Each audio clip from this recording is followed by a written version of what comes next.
He's coming. He's like. Hey, Chris. Chris? Do you remember us? Yes. Yes. See? Okay. I see it. I just took a moment there. You Good look to see quite you. different. They, get the haircut every 2 months, so I just told them just to buzz pretty much everything off and all that, so. I'm trying to think, did you have a Yes, tea last time? Okay. they have like a little single blade razor, so I just kind of, you know, like go past the stubble, you just kind of, Just do the best you can, huh? you just gotta go with that. Yeah. How are you doing? I'm okay, how about you guys? Good. Good.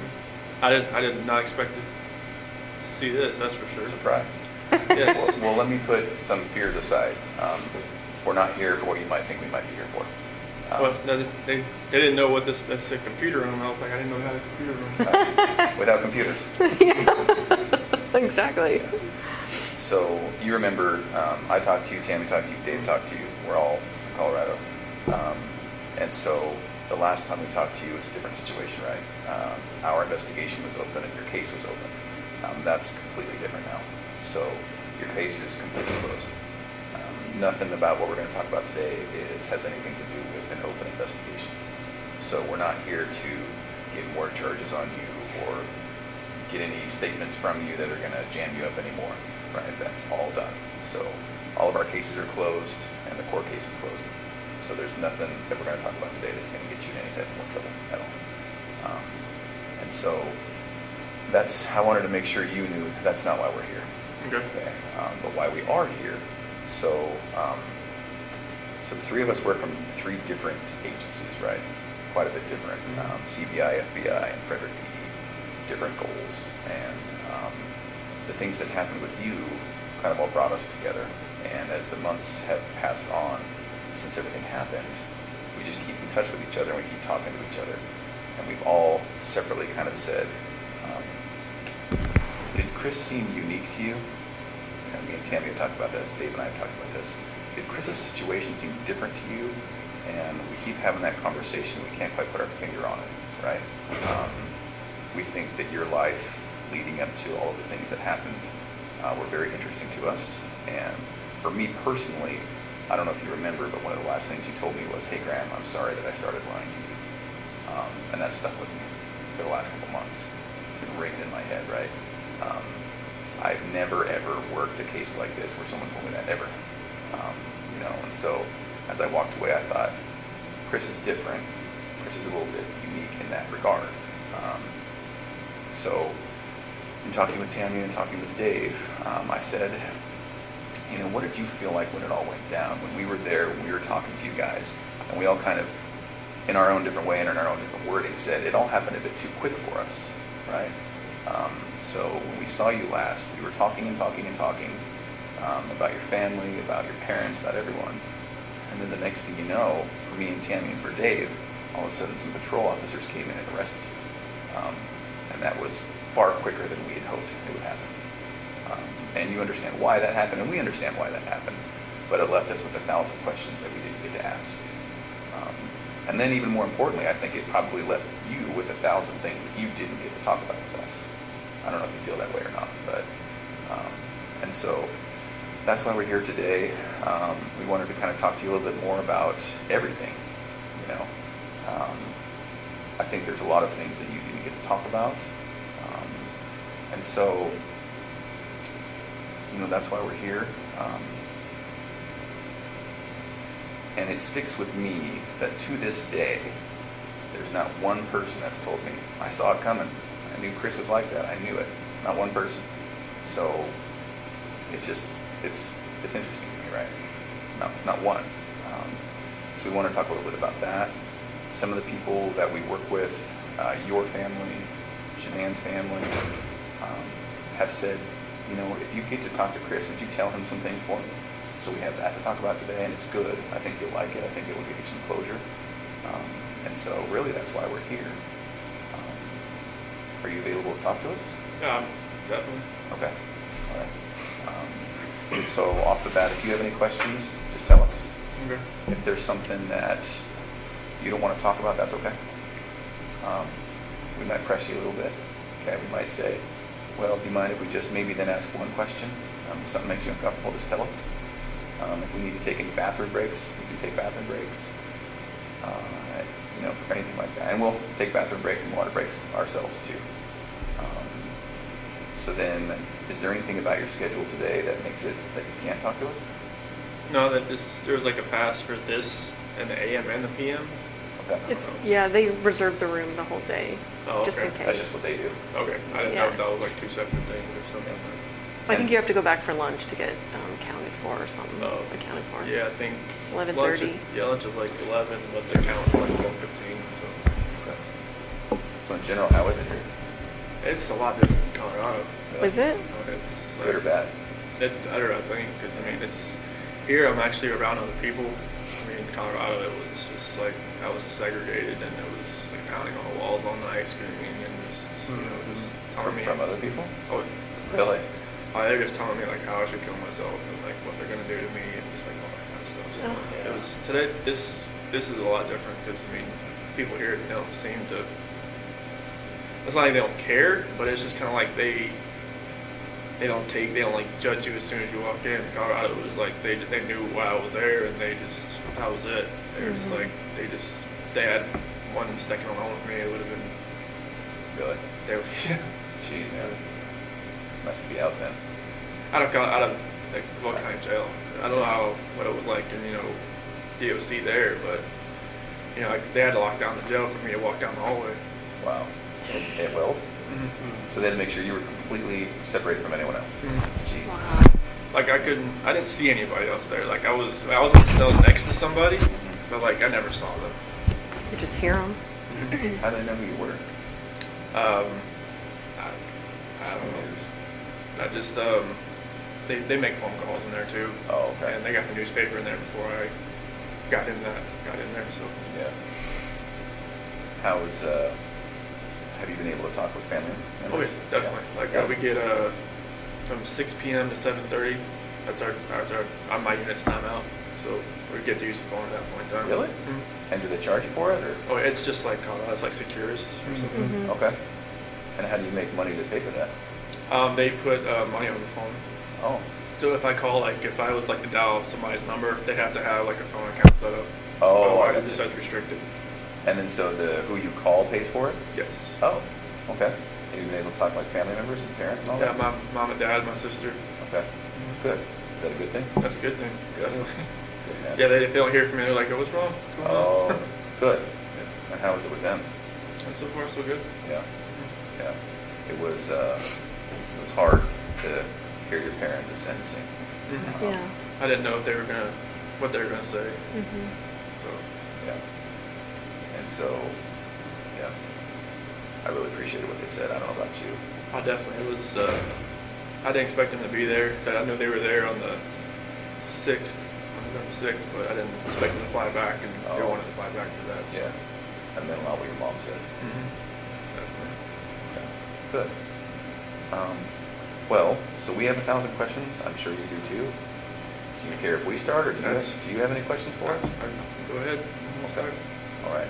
So one of the things that we're battling with is, and I won't make any assumptions today. So, are you aware that this was a national story? After a little while, it was. I didn't talk to my parents while I was in Colorado. Okay. Because my attorney team told me, all right, no phone calls, no letters, no nothing.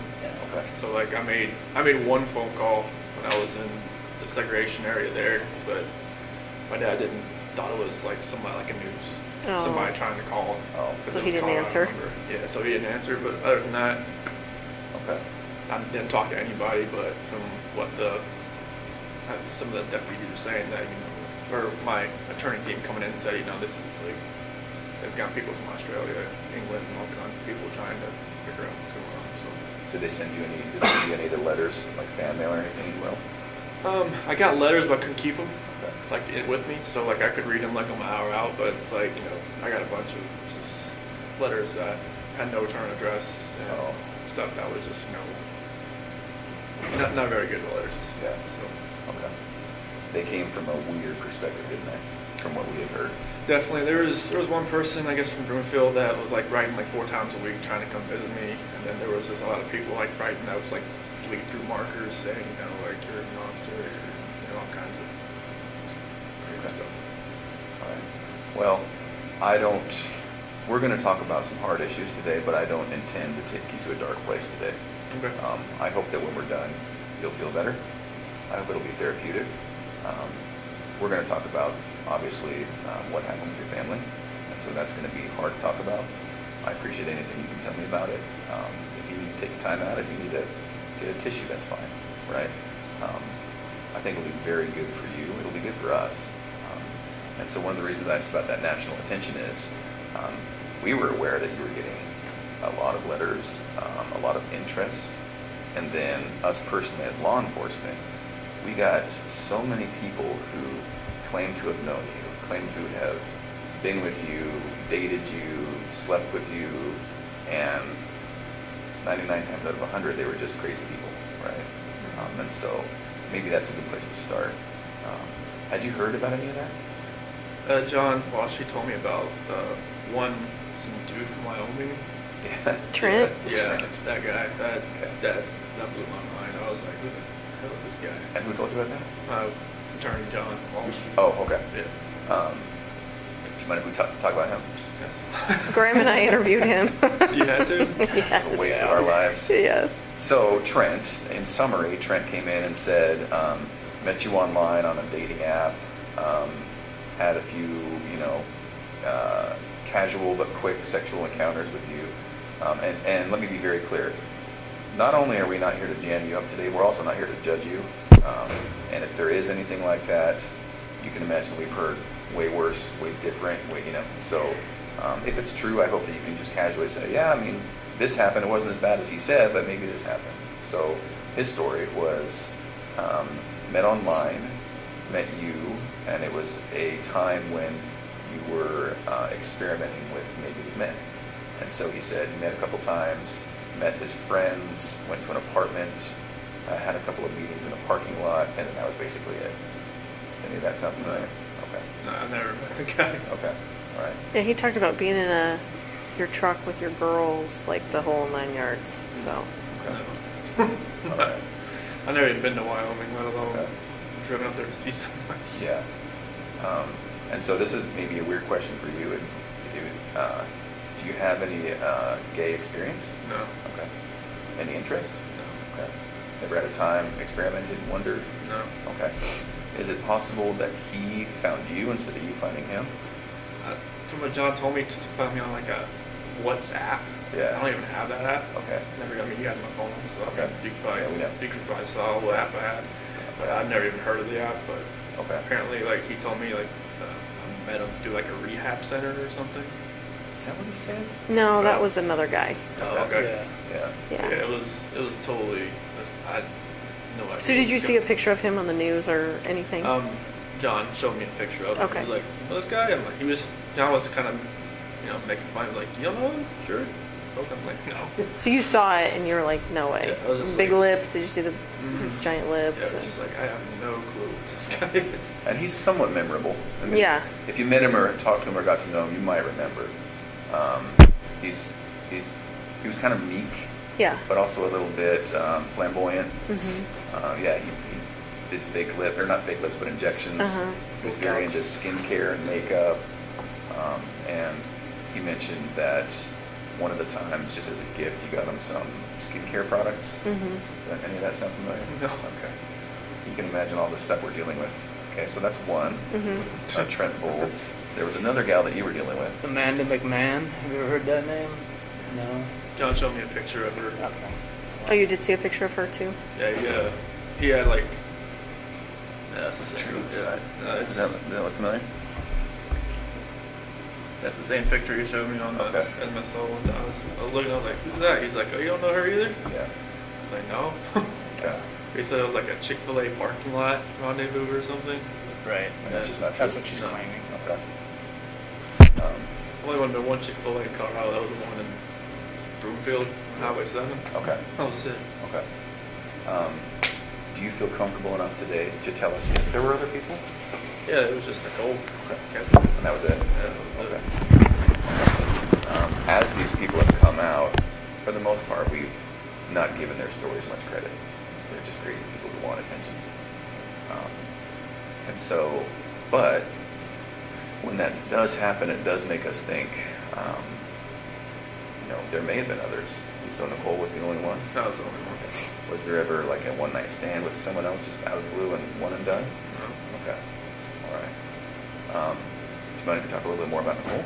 Sure. Okay, so walk me through it, because that was one of the things we never really got to ask you about. Right, we didn't We just talk kind of about skipped that. on and talked about where the girls were, but so what happened there? So it was probably around June 1st or something. That's when I first met her.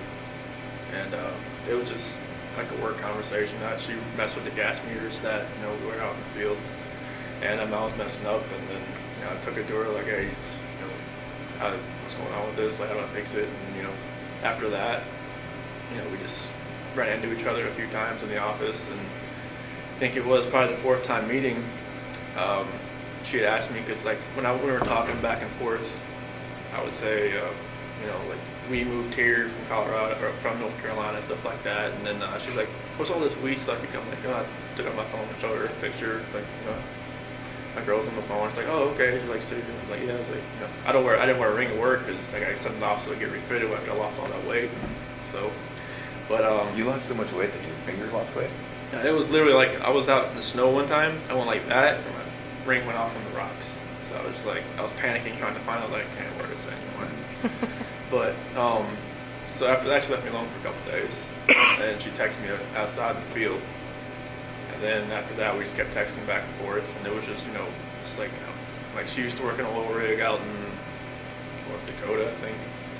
And we just kind of trading the stories back and forth about what we did and everything. And then one day it just kind of went to a different level, and then I never thought I would ever go to that level. But she was talking about meeting up after we got back from San Diego. Yeah. We go to San Diego from the 22nd to the 26th of June, and we met up after we got back, and How did you guys meet up? at a park in Thornton. Thornton somewhere. And after that, we just kept seeing each other pretty much the whole month of July. So let me ask you this. You tell me if I'm wrong. You strike me as somewhat of a shy person. So when you guys were meeting, was it just kind of very initiatory, like flirting at first? Okay. From both sides? Yeah. Okay. It was just kind of like feeling each other out. It was kind of like, Yeah. And so texts, any calls? more near the end of June, Okay. And what makes you remember that it's June that it happened?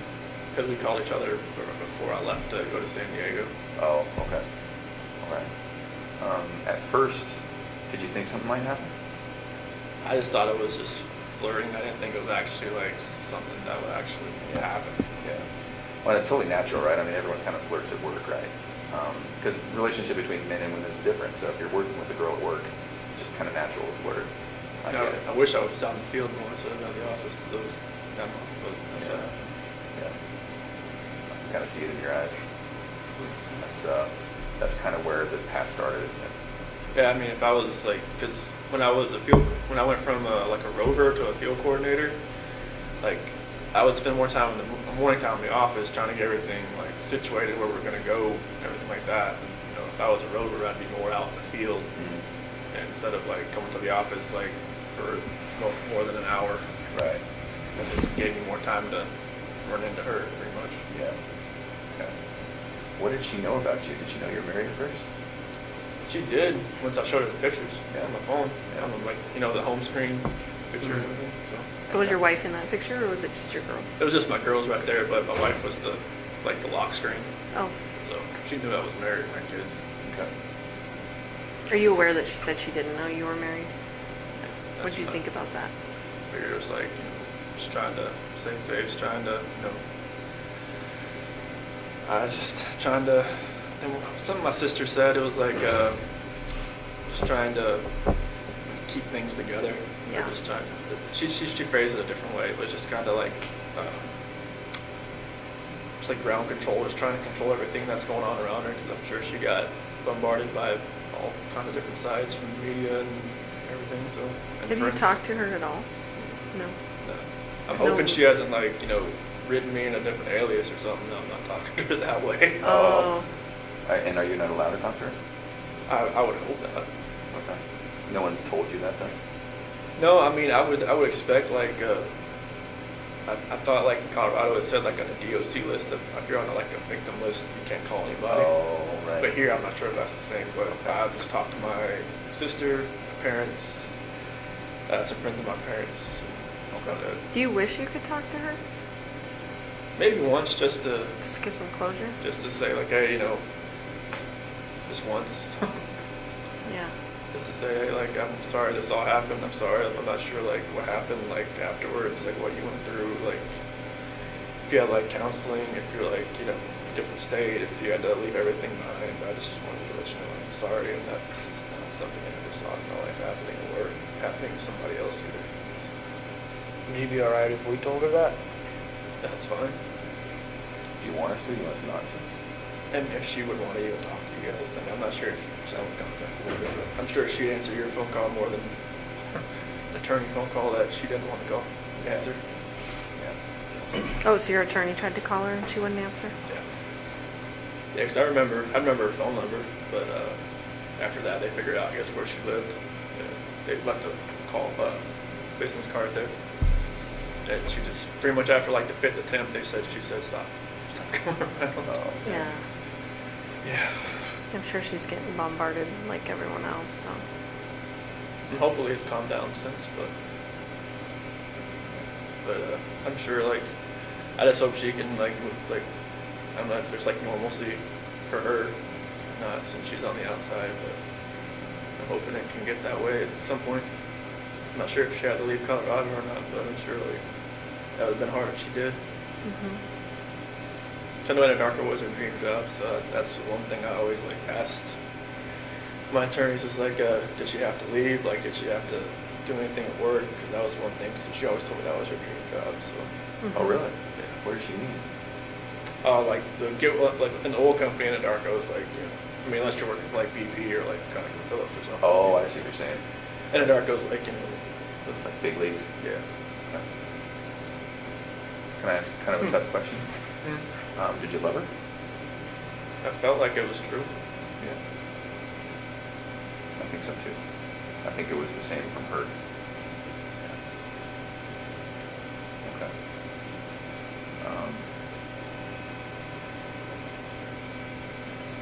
Tell us about the time you spent with her. Well, I mean, it felt like it was, I think like when you said like more like a shy guy, it's kind of like I've never like been pursued by anybody before. It's kind of like I was the one, trying to pursue. Because like when me and Shanann met, it was like, she was always like pushing me away, kind of like, She was sick for a while, right? Oh yeah, she had just got diagnosed with lupus, and she was on like a bunch of different medications and stuff, and it was like, I guess I wasn't her type. And you weren't her type? I wasn't her type. Okay. Cause like she told me like when she first, because we had met. She told you that? Yeah. You're not my type. I remember you telling me that. Yeah, it was like, when we first met, like it was at a movie theater, and my cousin's ex-wife set us up. You were dressed like shit, weren't you? I didn't. I think that's what you told me. Yeah, I didn't know like that. They didn't have any games? So she was fancy and he was in like shorts and tennis shoes or something, right? Shoes and like I should have known the doorman, was in a suit, and I was just like, this isn't good. And like Was when it at the theater? It was a fancy theater, right? it was Kinda? in Charlotte. It was called the Epicenter, and apparently they give you like champagne and all kinds of stuff. Oh, this is a fancy date night theater. Yeah. Yeah. I think Movie he came like he was going to a Like I was Cinemax, Like I was going to a bonfire like a or something. AMC. Like a white theater? No, it was like you we Movie just watched theater? a normal movie, but it was like you can like drink champagne and like Yeah. have like a Jack and Coke inside the theater and just Yeah. sit there and just whatever. But like yeah, it's when she first saw me, she was like, I should probably just turn and talk to the bartender a little more. She's like, no, I'm not here to meet. But yeah, like I was like persistent trying to pursue something. I liked her, and even on our first date, like I couldn't even eat anything really. I was just like, You're so nervous. yeah, Really? yeah. She was just like chowing down, and she was like, you eat like a bird. I'm like, Oh, that's funny. and she talked to my parents like months later. She was like, this guy just never ate. And it's like, this guy eats like a trash disposal. Trash disposal. I was like, no, not around me. I was like, well, I'm just nervous. I was just like, I was always like shaking and everything. But yeah, I was always pursuing her, and then just like finally I grew onto her. Like I would always like with her medications and stuff. I would always like she had like 8 bottles of medications, so I would always get like her day and nights and kind of like put them all in that little flip open Pill box. Yeah, all that kind of stuff, and I would always be around her. I even went to her colonoscopy. She said after that she knew I was like kind of a keeper. It's like who goes to a colonoscopy after 3 months with somebody? Right. That's a little soon. Well, she asked if she needed that ride. I'm like, yeah. She's like, you want to go colonoscopy with me? I'm like, sure, why not? Like, I even sat with her while she drank that nasty stuff all day. Yeah. Oh. Yeah. Where she's in the bathroom That's all a day? good test. that clear stuff that doesn't really taste clear. Yeah, but yeah, it was. I mean, it felt like it was a great relationship. Everything was great. Now you're talking about with Kissinger? No, with Or Tom was Elch it and like in the first year, my parents never. I don't know. My mom was always kind of hesitant. Why? I was the baby, I guess. I never, I never had a girlfriend in high school, so it's kind of like she never like really saw me like. Oh, interesting. So she's kind of watching her baby walk out a little bit. Yeah, because when I turned 18, I graduated. I never moved back. Okay. At home, so And my how sister old- moved back and forth all the time. So How old were you when you met Shanann? I was 25. It was 2010. So Okay. So no serious girlfriends before that? nothing more than like 6 months or so. Yeah, there was some girls here and there, but just nothing more than like the last girlfriend I had before Shanann, she was just actually got divorced, and I should never did that. But it was more of like I was kind of like helping her get through her divorce. It seemed like she went on to somebody else. I'm like, oh, nice to know. You're the rebound guy? A rebound guy. Pretty much, but Good that's how it goes. Would you say that in your relationships with women, it seems to me, and you tell me if I'm wrong, it seems to me like you're attracted to maybe a more dominant personality? It seemed like it because I'm more of the just reserved. I mean, I just kind of like go with the flow type. Yeah. And like Shanann usually made all the decisions. It seemed like so. I get that. I'm the same. Yeah. I don't know what it is. Yeah. I don't think that's right with you, but So then, and I know it's hard to keep bouncing back and forth, but and one of the reasons we're here is we just keep telling ourselves, Grace just does not fit the mold. Grace does not. no. Like it just blows us away what happened, right? And so we will do a little bit of bouncing back and forth, and that's really just to get to know you a little bit better, because we never really got that chance, did we? We were Met talking you twice. Yeah. Met you once. Yeah. Probably like 3. Well, you remember 3 or 4 times probably. So then do you call her Nikki or Nicole? I would call her Nikki. Okay. I know there's so many Nickies and Nicoles in this. Right, there It's is. like I got confused. So we'll call her Nikki. Okay. So then with Nikki, was it different? It just seemed like I was more in control. It seemed like, and that never happened. And, like she'd actually like asked me like my opinion on a lot of things and just like what I wanted to do and just kind of like okay. That was new, wasn't it? Very new. Oh, that's fascinating to me. And so did it feel more like an equal partnership, or? It seemed like it. Yeah. Okay.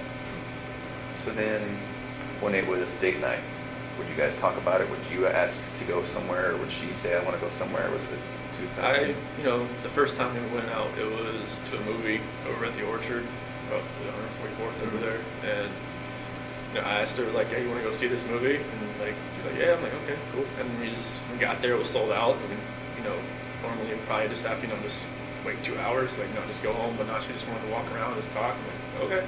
Oh wow. So that was different, and I think she wanted to go to the car museum, Shelby Museum in Boulder. I've never been there, and I was That's right up your alley. oh, yeah, Mechanic. I was just like, that was awesome just to walk around cars for like an hour or so. And then, drag race in Vandermeer. Okay. And I haven't been to a drag race since 2008. And that was in Charlotte.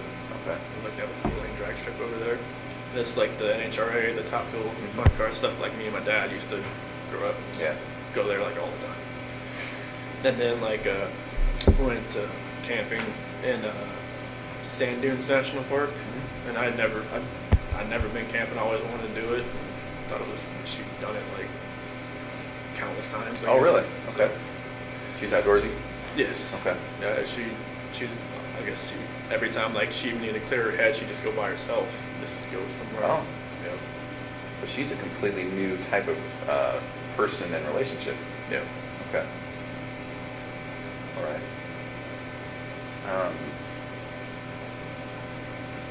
What were you thinking this whole time? Like, in the back of your head? In the back of my head, I was just telling myself, what are you doing? Like, every time, I'd open up my phone, I could see pictures and, like, of my wife and my kids, and I'm just like, what am I doing? And then, like, every time I was with her, it seemed like I didn't think. It seemed like it was like a blinder that was in my face. Oh. And it just, like, every time I look back on it, like, like, I have pictures of my wife and kids and myself.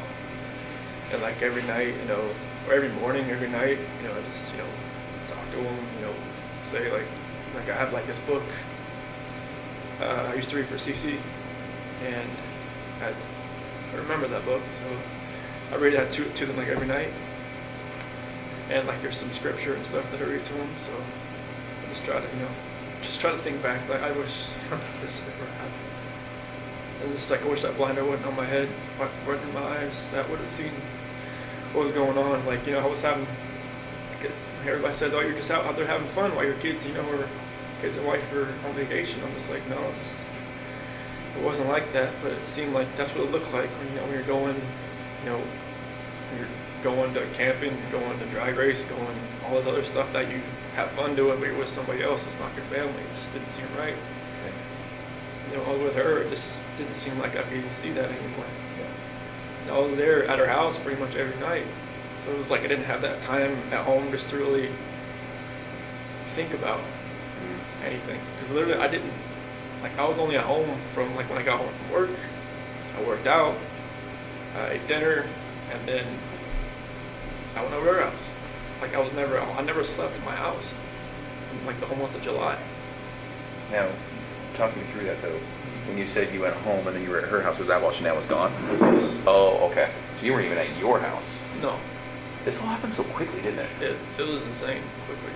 Like, I didn't, like, she even told me, like, she was never, in, like, a normal relationship, she would never have somebody over at her house, like, more than, like, once or twice a week, but she felt like she wanted me over there. Yeah. She said she felt comfortable over there. Yeah. So it's just, like, that's what was different, like, she wanted me over there. But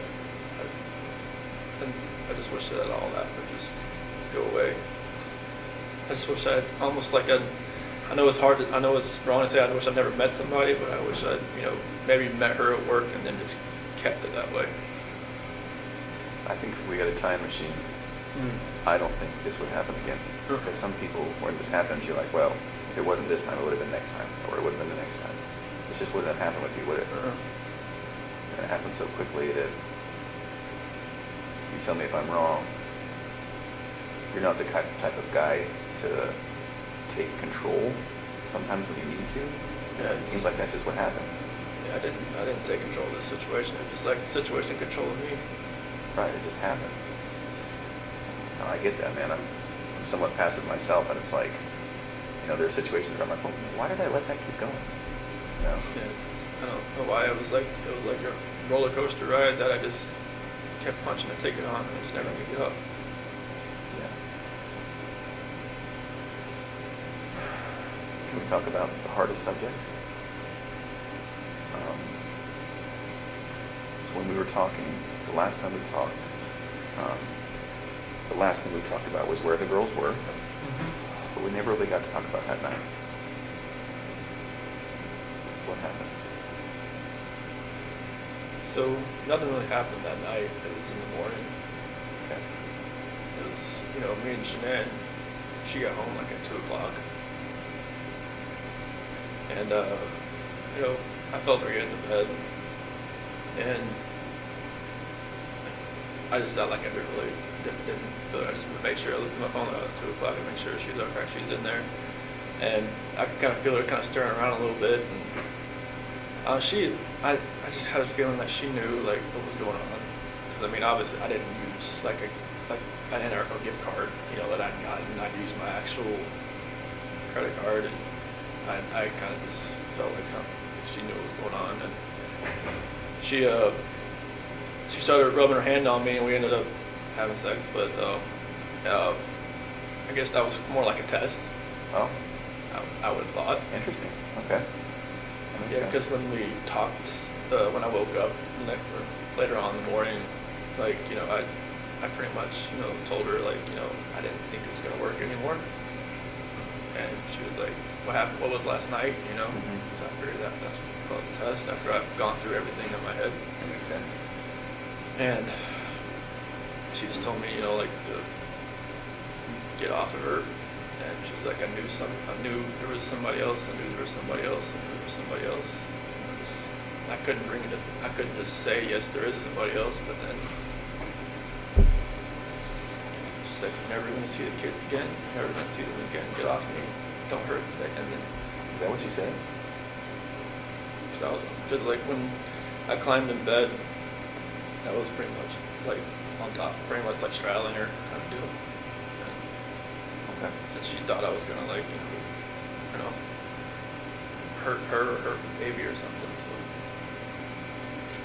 because she knew that, like, you know, something had happened. She thought I was just trying to, you know, just check out or something. So, and then that's when that happened. I know it's hard, but do you mind if we talk just a tiny bit deeper about that? So she comes home, you know, she touches you, you guys have sex. It seems like she's doing her test, which I understand. Sounds like you do too. I'm sure, like, you know, Nikki or not Nikki, Nicole Atkinson or Cassie probably told her, you know. That's what I was thinking, right? They talked about it during that whole weekend. More than likely, that's my parents told me there was like going through like text messages. It's like all like pretty much they all kind of just told her he's with somebody else type of deal. Yeah. And she spent a lot of time with the gals. That's what they did probably all weekend is talk about it, give her advice. I think that's what we found, right? Yeah. Okay. So she comes home. You guys have sex. And then did you fall asleep between then and going to work? Yes. Okay.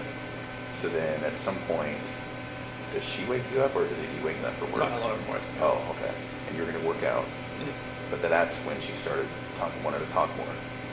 She was pretty mad? Okay. Yeah, I mean, it was, I had already kind of knew that, you know, using that credit card, it was, Was that intentional? Yeah. I had no other way to do it. Oh.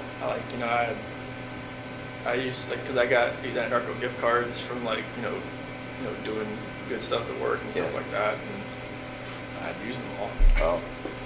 Was part of you just like, screw it, whatever, I don't care, I'm using this card?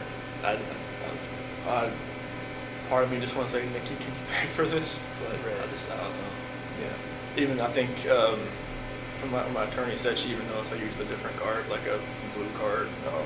Maybe she thought, you know, like I felt comfortable enough just using a normal bank account or something. But, you know, I told her I was going to Iraq, and I told you I was going to Iraq. Yeah. And it was just like, you know, it felt like, you know, like looking back at everything, like just like reading the scripture more and more now, I can see, like, you know, God gave me opportunities to get out. Like even my friend Jeremy Lindstrom, he even invited me because like it was his daughter that came and watched the kids on that Saturday night, and he was like, "Hey, you said we're going to a Rocky game. You want to go to me with the Bronco game and watch the Arizona Cardinals?" Like in my mind, it was like, you know, go, just say, "Hey, I can't find a babysitter." Bye. To Nikki? Yeah, and maybe that would have been like, you know, like a light switch in my head goes off, light switch in her head goes off, maybe it just like goes different directions. that was kind of like my last like opportunity to kind of get out. It seems like, because I wish I would have said, yeah, let's go. Yeah. And I think that would have just put me on a different trajectory. So then, Shanann, did she actually say you're never going to see the kids again? She said that to me before. Yeah. That's kind of hard to hear. Yeah, because she'd said to me before she went to Arizona. Because, like, I wasn't really sleeping in the bedroom. I was sleeping on the couch or in the basement bed or something. And, like, she had slammed the door. You're never going to see the kids again. Yeah. Did she get fiery like that? Only once in our entire relationship I've ever seen her that way. Yeah. And that was a time before, or was that on the night that it happened? No, it was probably back in North Carolina. Oh. It was just like one of those. It was just a fiery argument that I never raised my voice to her or anything, and like, you know, I just got mad and I slammed the door, and she's like, I'm like, should have slammed the door. Is that when you were in North Carolina that last week? No, it was like previous to this that. is like 2010, 2011. Oh. It was like early. Okay. In her old house. Before kids? Yes. Were you dating or were you married at that point? Dating. Oh. Yeah, it was just like I don't remember what it was about. I think some girl maybe texted me like from my past or something, and like I was just like, this, and she was like, you know, don't have that happen again, and I'm just like, I can't have friends. Right. They're females. Like I don't even talk to this woman anymore. Right. And it was just like, yeah, nope. Was she fiery? Did she have that Italian blood that her mom has? Good Lord, yes. Was she always like that, or was she? Did she snap at things? She wouldn't snap at me, but you could tell, like, you know, something really irked her a little bit. Yeah. It would come out. 0 to 100 type thing, or what? Yeah, 0 to 200. Oh, interesting. She gets acclimated about something. She's like, all right, it's gonna happen. Well, that's why she was probably so successful at Thrive, right? Oh yeah, like she had done a couple other like direct sales business, but this one was just like, it was different. Why? This one, like, because I think she had done like Origami Owl and like something called like It Works, and then like just other couple other things, like some bags and stuff like that. With the supplement stuff, but just because it worked with her, it worked with me. She's like, okay, I can kind of like use this as like, all right, this is what it's doing for us. Yeah. And then like after a little while, like she could see how like people are above her, how it was helping them, and then it was just like trickle down effect. And it was like a good system about like, you know, commission wise and everything was just, she could use all the business IQ she has from running those cell phone shops and from the Dirty South custom shops and all that. I mean, she's business minded. Yeah. She knows how to do an accounting book like the back of her hand. So it all just like fell into place with all that. So then on that night, was it just a new type of fight?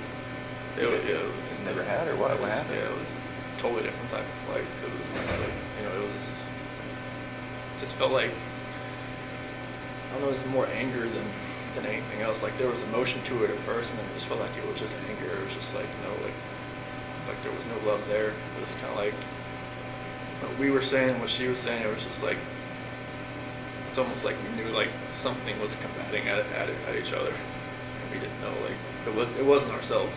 Really? No. Anger from you or anger from her? I think it was more anger from me and more like desperation from her because she wanted to fix it. Yeah. She knew if something wasn't right. Like, you know, like when that whole thing with my parents happened with my parents called it Nutgate. What happened? Nutgate. What's that? With the peanut. Oh, nuts in the yeah. bowl or whatnot. Oh, with her family? Yeah. Pistachio ice cream or whatever it was. Yeah, they people Nutgate. call it nut. I haven't heard that. I haven't heard that either. Yeah, I guess what people are calling it. Okay. But that was like another out. Like, you know, maybe I could have just like stopped everything with Nikki and just kind of concentrated on helping like whatever happened there. Because like, Shannon had a story, my mom had a story. Like, I don't know, whatever happened, I probably asked my 10-year-old nephew. Probably can tell me what actually happened. Well, and they both have their feelings for good reasons, and they both didn't see it the other person's way. And Yeah, and like maybe because I didn't talk to my parents from then on. until like August 6th. And like, you know, my dad took that whole week off. You didn't have to, your parents from then on? Yeah. Oh, okay. Yeah, because like Shanann was like, do not talk to them, do not call them, do not do anything. Is that what she said? Yeah. And Cece's birthday was 17th, but I think the actual birthday party was like a couple days after. In August? July. In July? Yeah. And like my mom or my dad was gonna go, but then there was like a post on Facebook about, you know, allergies and stuff like that Shanann had made, and my dad was like, no, I just can't do it anymore. Just like, because He perceived that as her taking a shot type thing? yeah. Okay. Yeah. Like, she always says she never, you know, put those posts directed at anybody, but she had a method. If you read them, you know who she's talking about. She had a method to the madness, and you can see it. Mm-hmm. But yeah, I wish I could have just took more time just to fix that. Because like I wanted my parents to be involved. Like since, you know, like the whole wedding thing, and then up to that, it was like, you know, my mom and my sister were always like, you know, combating with Shanann combating with them. Mm-hmm. My dad was always cool.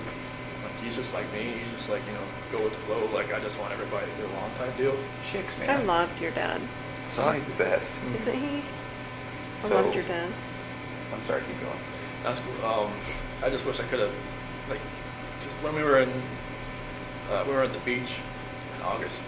Like my dad was supposed to take the whole week off just so we could see the kids and like see me, and, like we have a cookout at my sister's house or something.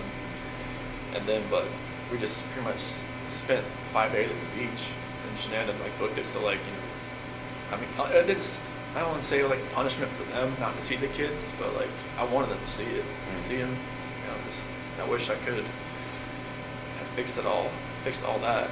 And I even like when I was at the beach, I told Shanann that it was more like what was going on was more like I feel like, you know, because my dad's my hero, I feel like I've lost like something in my life. I haven't been talked to him for 3 weeks.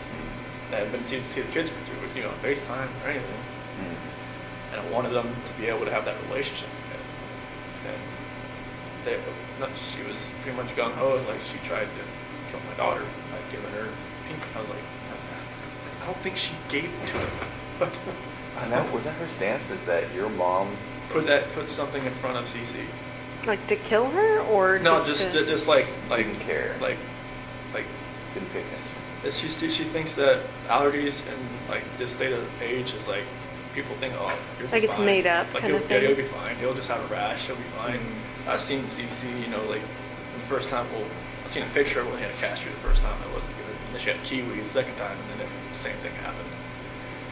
And I know it's real. So you know it's serious, yeah. Yeah, it's not like, it wasn't like her throat like closed up, but she broke out in this full body rash that looked really crazy looking, and luckily, like, you know, nothing with her throat like happened. But So did that make you angry at your mom for doing that? yeah, I mean, I just like, Mom, you just gotta, I told her you need to think, you need to like, you know, pay attention. Just because another kid can have something doesn't mean another kid can have something. Because like when we were at that birthday party at Jeremy's that Sunday, you know, they had this cake there. Like Bella wanted it so bad. I'm like, can't give it to her because Cece can't have it. She was like, you know, okay. And all the other kids were like, if they can't have the cake, you know. Like I just kind of took them off and gave them some like one of those frozen pops or something. But you know, it's just like she had to learn that just because one kid can have something and there's another kid that can't have it for a legitimate reason, like, you know, she couldn't have done it. But you know, that's the kind of talk I had with her when Shanann called me. I think it was maybe like middle of July or something when she told me all this had happened. That's when I called my mom and talked to them for a while, and then they're just like, you know, they just couldn't deal with her anymore. Shanann just kind of like, you know, they like flipped out. My nephew told Bella to go hide behind the curtain because I don't think your mom was going to let you come over here again or something like that. Oh. So it got heated. Oh, it was bad. Really? Yeah, it was like a last straw between them, I think. Like in the same room or over the phone? No, they were at They were at my really mom's heated. house. Yeah, because Cece and Bella and my niece and nephew were there. Okay. How did Shanann find out about the ice cream thing? Because Shanann was there, and I guess they were all sitting on this couch. It was kind of like a U, and my niece went into the kitchen, and she knew where the ice cream was. I mean, she'd been there So it's not like your mom gave it to her? Like she got her own ice cream? Yeah, she went in the freezer, got it, went out, and sat beside Cece and started eating. But like it's just a matter of like Cece could go like Right. like that. Now I don't know what would happen if she just got it on her hand. Right. But like I know on like the prick test, on the back, it's like a welt. So were they staying there at your parents' house during that time? Yeah, it was. So they would go from from Sandy and Frank's house for like a few days or 5 days, and then go to my mom and dad's house for a couple of days and kind of back and forth. Okay. So it happened during that time. They were there, yeah. Okay. And so there were so many things that happened, weren't there? They just were little tiny ingredients to this recipe. Nothing like. It's nuts, Chris. I mean, it's just so many things just didn't go your way. Everything was like somebody was stirring a pot, and it was just. Yeah, that's exactly what it was like. So then, I know I keep bringing it up. Can you walk me through just the last few minutes before Shenandoah? It was pretty much just like I had gotten dressed for work, and then like we started talking. Did she come to you? No, I was just right there in bed. Oh, okay. Yeah, so I was just like I got my blue shirt on, my jeans and everything. You ready to go? I was ready to go. And Was she asleep, or did you have to wake her up to finish your conversation? Or? I wake her up because like she got home like 2 o'clock, so she pretty much out of it. But I never knew like if her plane got delayed. Someone always told me like she just like sat around with Nicole and just like talked for a while and then came home or something. I'm not sure if that was true. It was delayed. Yeah. But when she came home and everything, but yeah, like I woke her up to talk to her. Oh, okay. Yeah. And is that because it was just eating at your brain? Yeah, like I knew like something like something didn't feel right with me. So I know like she knew. I just knew she knew. I just felt like maybe the kids weren't going to be there when I got home that day. Oh, interesting. Now, I don't mean to offend, but I have to ask: is that really the truth? Okay. I really felt like they weren't going to be there when I got home that day. Oh. And Like she would take them somewhere? No, I just felt like either maybe I wouldn't go home, maybe they weren't going to be there, or I wouldn't be allowed in, type thing. I think I saw some text messages where Shania talked about that she would take the kids to another state or something because she wouldn't be able to afford to live in Colorado or something like that. Did she say that kind of stuff to you, or what did she say about that? She said she couldn't afford to live in Colorado on her own, and that I told her like, well, drive. I mean, she pretty much makes the same amount I do. Yeah.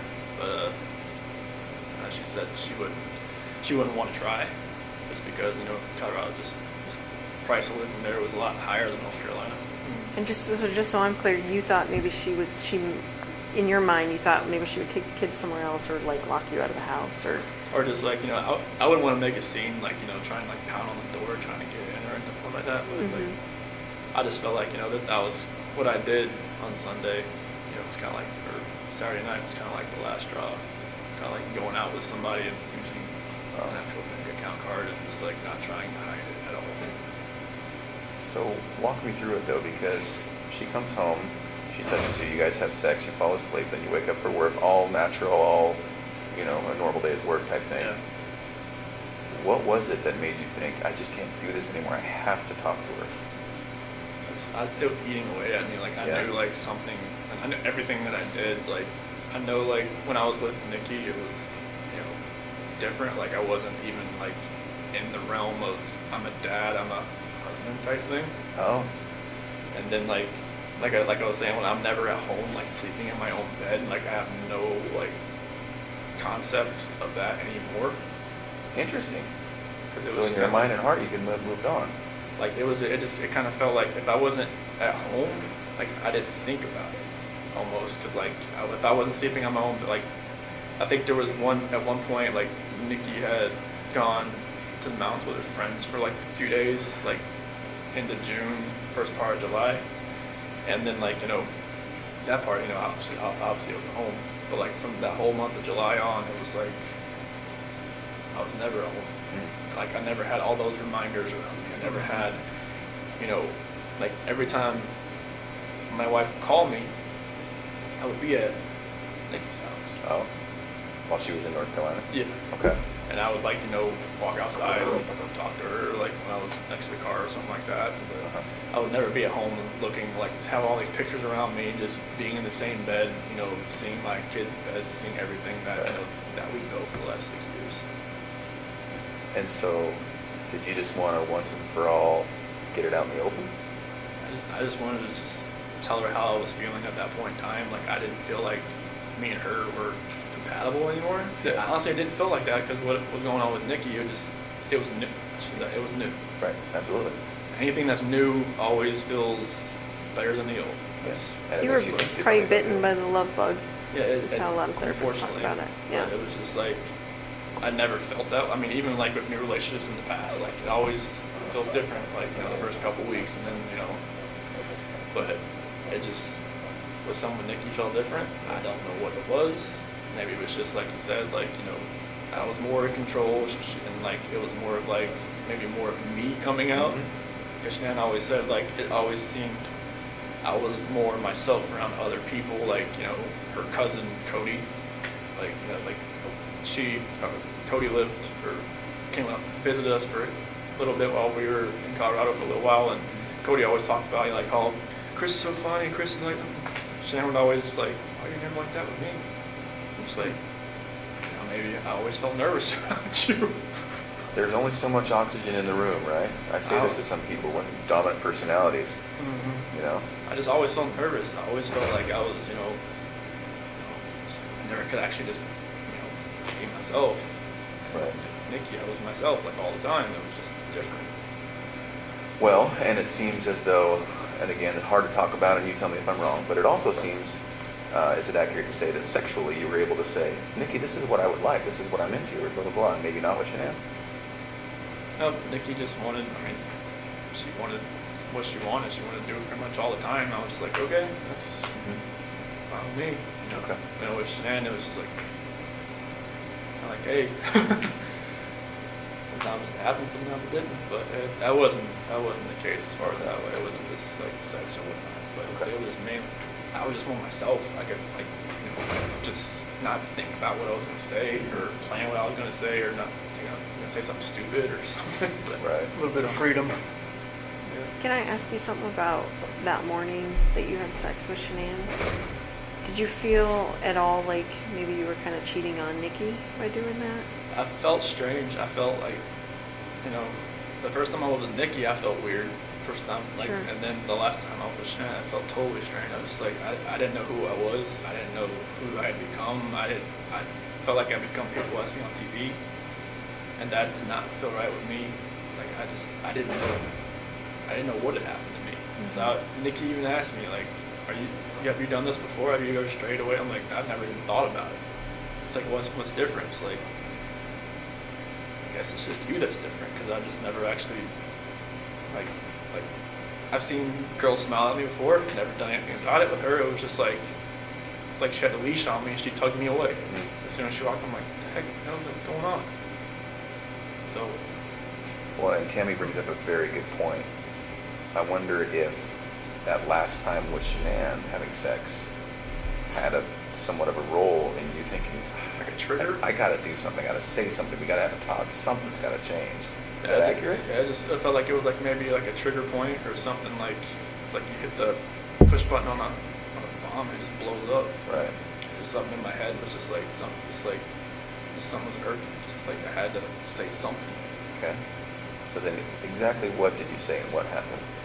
So when I woke her up, and just like, hey, we just gotta talk.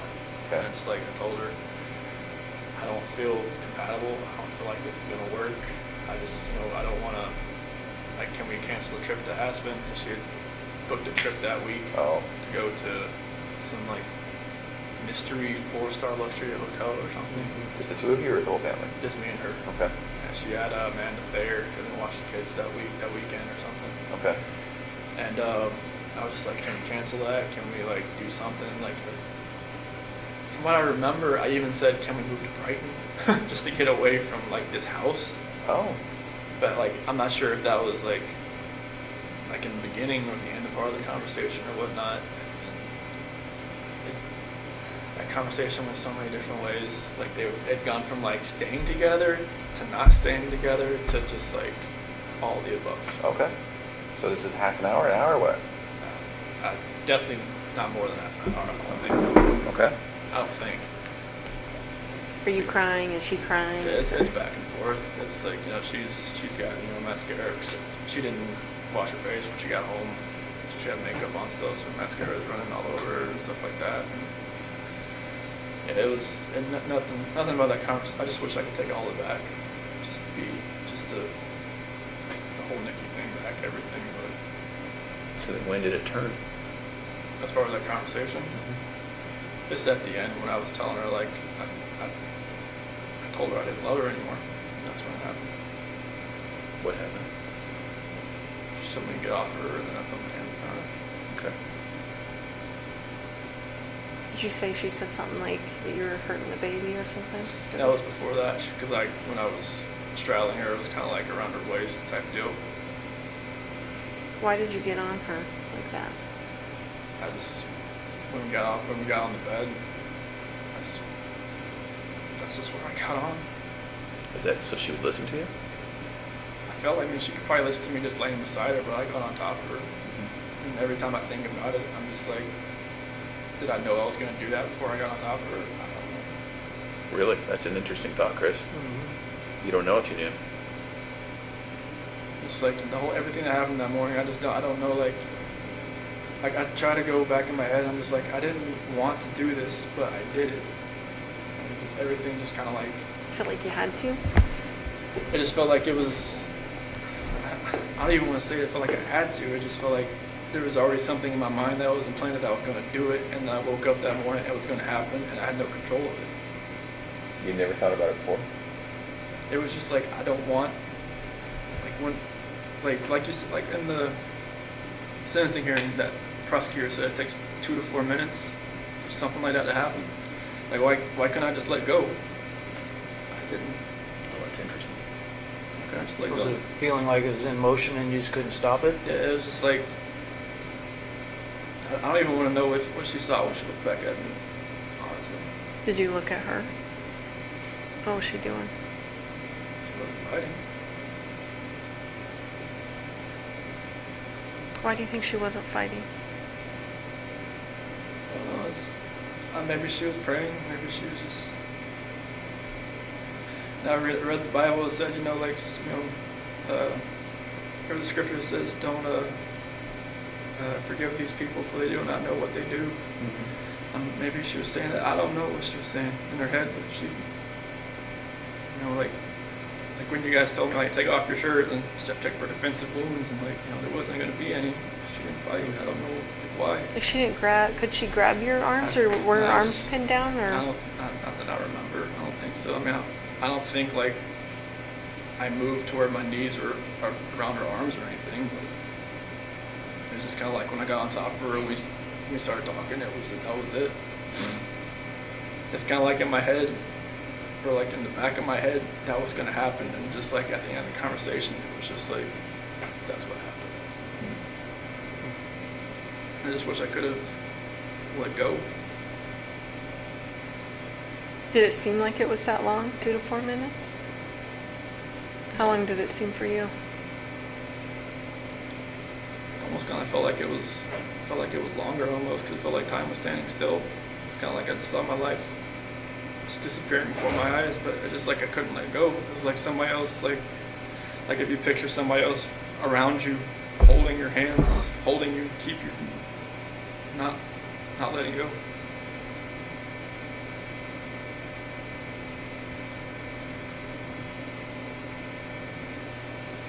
At some point there was a statement about rage. Do you feel like you were in a rage at that point?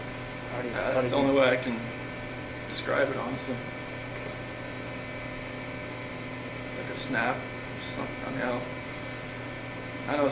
I guess my attorney had said like some, you know, strangulation is more of like a, I don't know, passionate type thing. I'm just like, I don't know how that can be passionate. It's just intimate because you're right in there, Yeah. using your own hands. It's a lot different than someone standing across the room and you shooting them or something like that. So just felt like somebody was like behind me, just like, I just couldn't let go. It's interesting to me because there was a lot of things in your life that were like that, right? Where you're just like, maybe felt out of control, or maybe felt like, I don't know why I couldn't take a step back, or, you know, like even when you said, when your buddy was like, let's go to the football game, you wanted to say yes, you just couldn't. Yeah, I wanted to. Like, I haven't been to a football game since North Carolina, so I was just like, yeah, sure. Like, I wanted to say that. Yeah.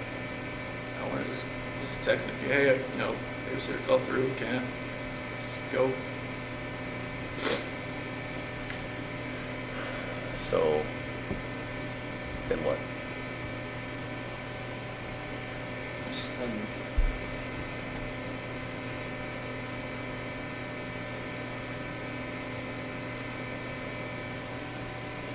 Just, after, you know, Shanann was, I guess, once she was gone, it was just like, I didn't know what was going on. It's like, it was like a traumatic, I don't know what you call it, traumatic event type, and everything, and like, I was shaking, I didn't know what had happened.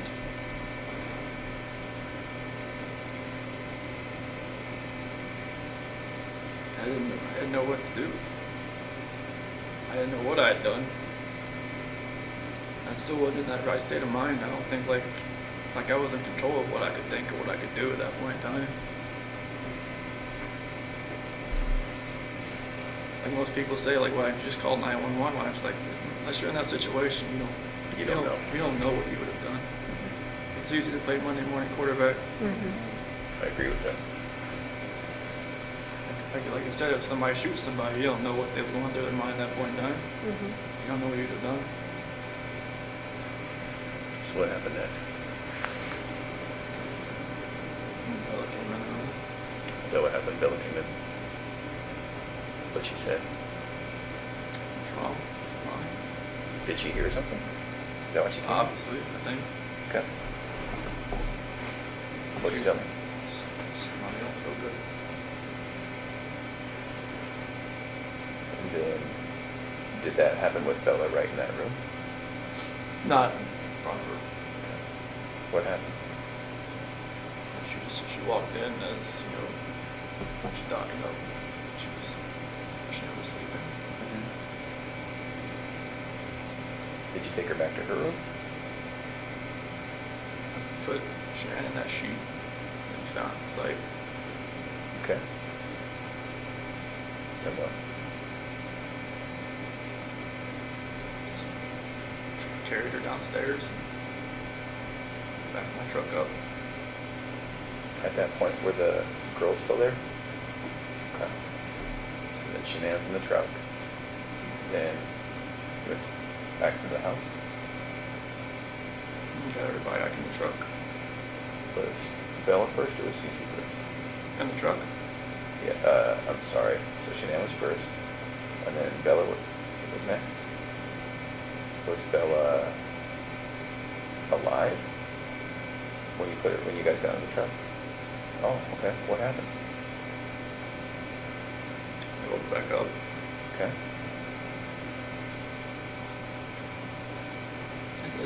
I don't really want to talk about this part, honestly. Okay. Those are my kids. This is my baby. I have to talk to them every night. Help me see how this can happen. Okay.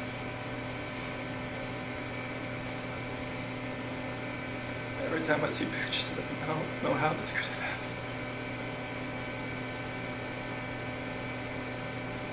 Being a dad was the best part of my life. I took it all away. I think that's the hardest part for us, Chris, is we see those videos, we see that love that you had for your girls. Like, it's obvious to us, and even to us, it's hard for us to understand how a dad who's given piggyback rides and, making snacks and watching princess movies and those kinds of things, how you get to that point, I don't know. Like I said, it was just like something else was controlling me that day, and I had no control over what I was like to fight back. Yeah. Like when that prosecutor said that Bella bit her tongue, like repeatedly, I I just wanted to just bang my head up against the wall. So you put Shanann in the truck, and then you put the two girls in the truck? Were they just sitting in their car seats, or I guess they didn't probably have car seats in your truck, did they? No, they was sitting in the back with the, like in that bench seat. So Shanann was back there too? She was on the floor. What did they say about Shanann being on the floor? Mommy, okay? What'd you tell them? She'll be fine.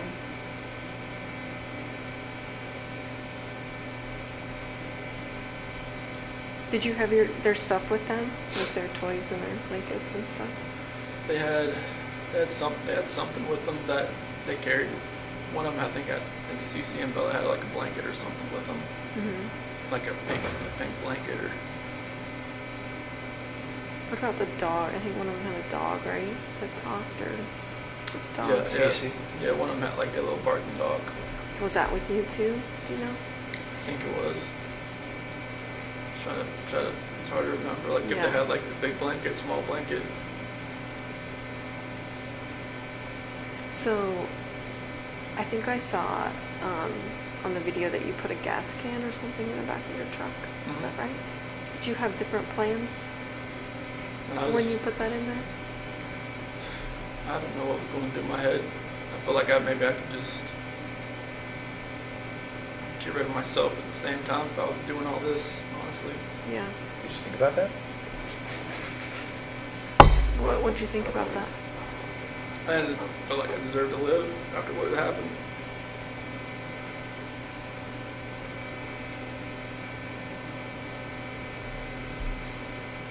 Was there any thought to the whole family going away that day, to include you? After everything happened, that was a definite thought. Yeah. See, it's interesting to me. We had all kind of wondered if there was a point when you were all together and if you were all going to pass together. That to me makes sense, because that's, even though it sounds crazy, that's what a family man does, right? Family man doesn't do what he did. No, I know. I guess what I mean is, it seems like you guys were going to be together forever in that way. Is that maybe what was going through your head? Honestly, I just felt like I didn't deserve to live. Yeah. And it was like, whatever judgment I was going to come upon myself,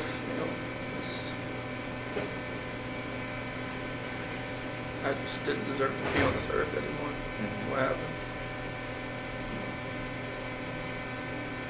Okay. So what made you not do that? Do you think?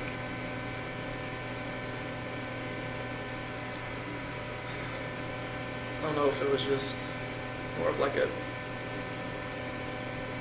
because with the site, maybe it was just more of like I would have hurt more people than just me and everybody else. Like I know there's other people out there, not like at the site, but other people like maybe out in the area. Like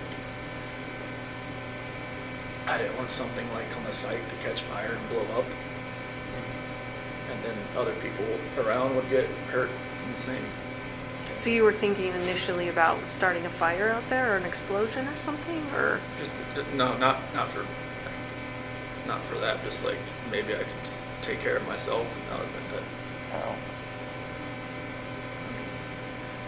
I mean, gasoline. That's the only thing you do. I mean, I don't have a gun. I don't have anything like that. It's not like you can just commit suicide that way. But So it's just like, to blow yourself up? I mean, it was just. I wasn't thinking. Yeah. I don't. Yeah. It was. I mean, I don't have weapons. I've never hunted before in my life. I don't know what. I mean, nothing was right that morning. Yeah. I remember you kept telling me that.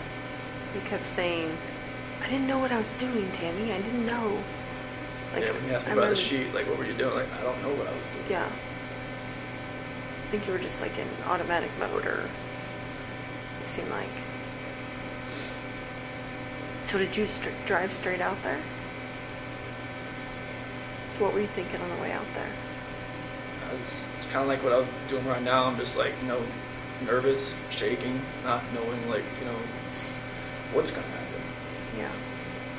Like, I know, like, my life is completely changed. I don't know, like, what's happening. Like, honestly, like I try to picture that whole ride, like it's like 45 minutes to an hour ride out there, and it's just like, couldn't I have like saved my girl's life?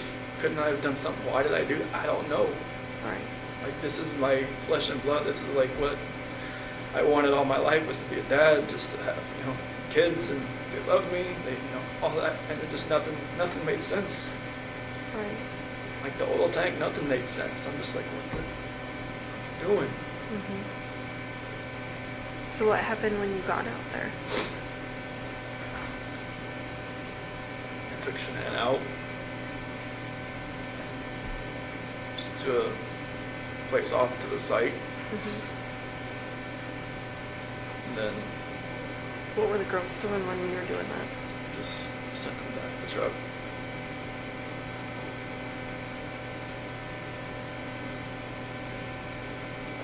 And then what happened after that?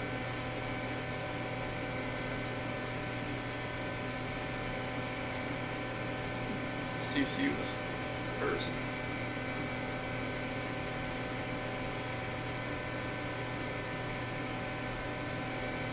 She did have a blanket. She had a blue blanket. A Yankee blanket.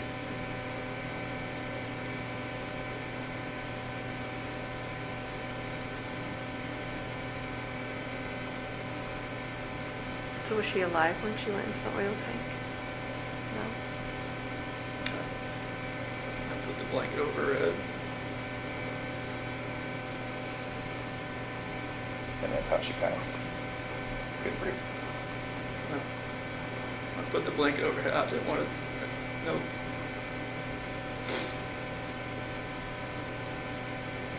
I strangled her right there in the back seat. Okay. What was Bella doing? She was sitting right beside her. Did she understand? Did she know what was going on? She didn't say anything.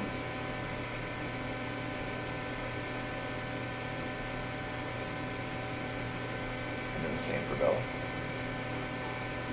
Just without a blanket. With the blanket. Oh, okay. I didn't look. It's like every time I closed my eyes, I just hear her saying, "Daddy, no," and that was it. That's what Bella said. I hear that every day. Do you really?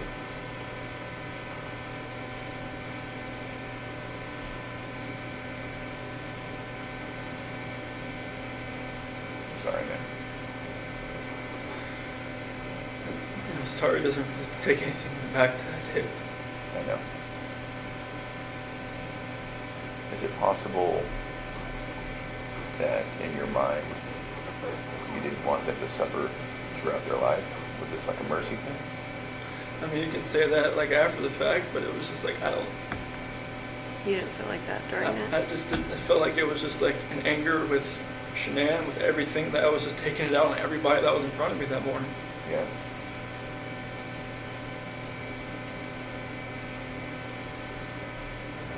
I mean, kids growing up without their parents, I mean, depending on what grandparents or whoever they grew up with, seemed to be fine. But it was just like, it was an anger thing. It was just like. And what were you so angry at Shanann about? Like, if you could pinpoint it. Nothing that makes anybody to want to do this. I mean, you could be angry at your spouse like your whole life, but you should never have done anything like this. You should never let it get to that point. But I let it get to a point where I've never been angry before. Like, and this was like the epitome of being angry. Yeah. The epitome of like showing a rage. The epitome of like losing your mind. I mean, even like some people in here said, dude, like, the heck happened? You must have freaking snapped. And like, I just walk away. I'm just like, you know, it's I don't see it in my mind how it could have, like, you know, I look outside every day, I'm like, what could we be doing right now? But, you know, right now I'd have a 5-year-old, a 3-year-old, and more than likely a 1-month-old son. And a beautiful wife. And just like, right now it's just me.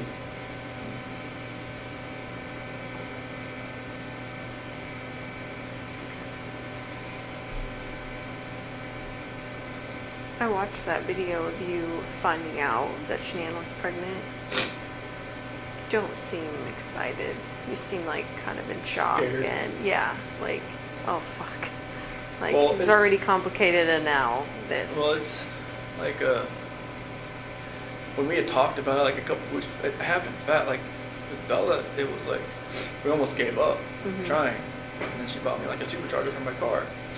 And then with Cece, it was like we had to try, and then finally, but with Nico, it was once or twice, and then like 2 weeks later, she's pregnant. Is that what happened? Yes. It's just like it was more of like surprise, scared. I'm like, wait, what? Like we just talked about this.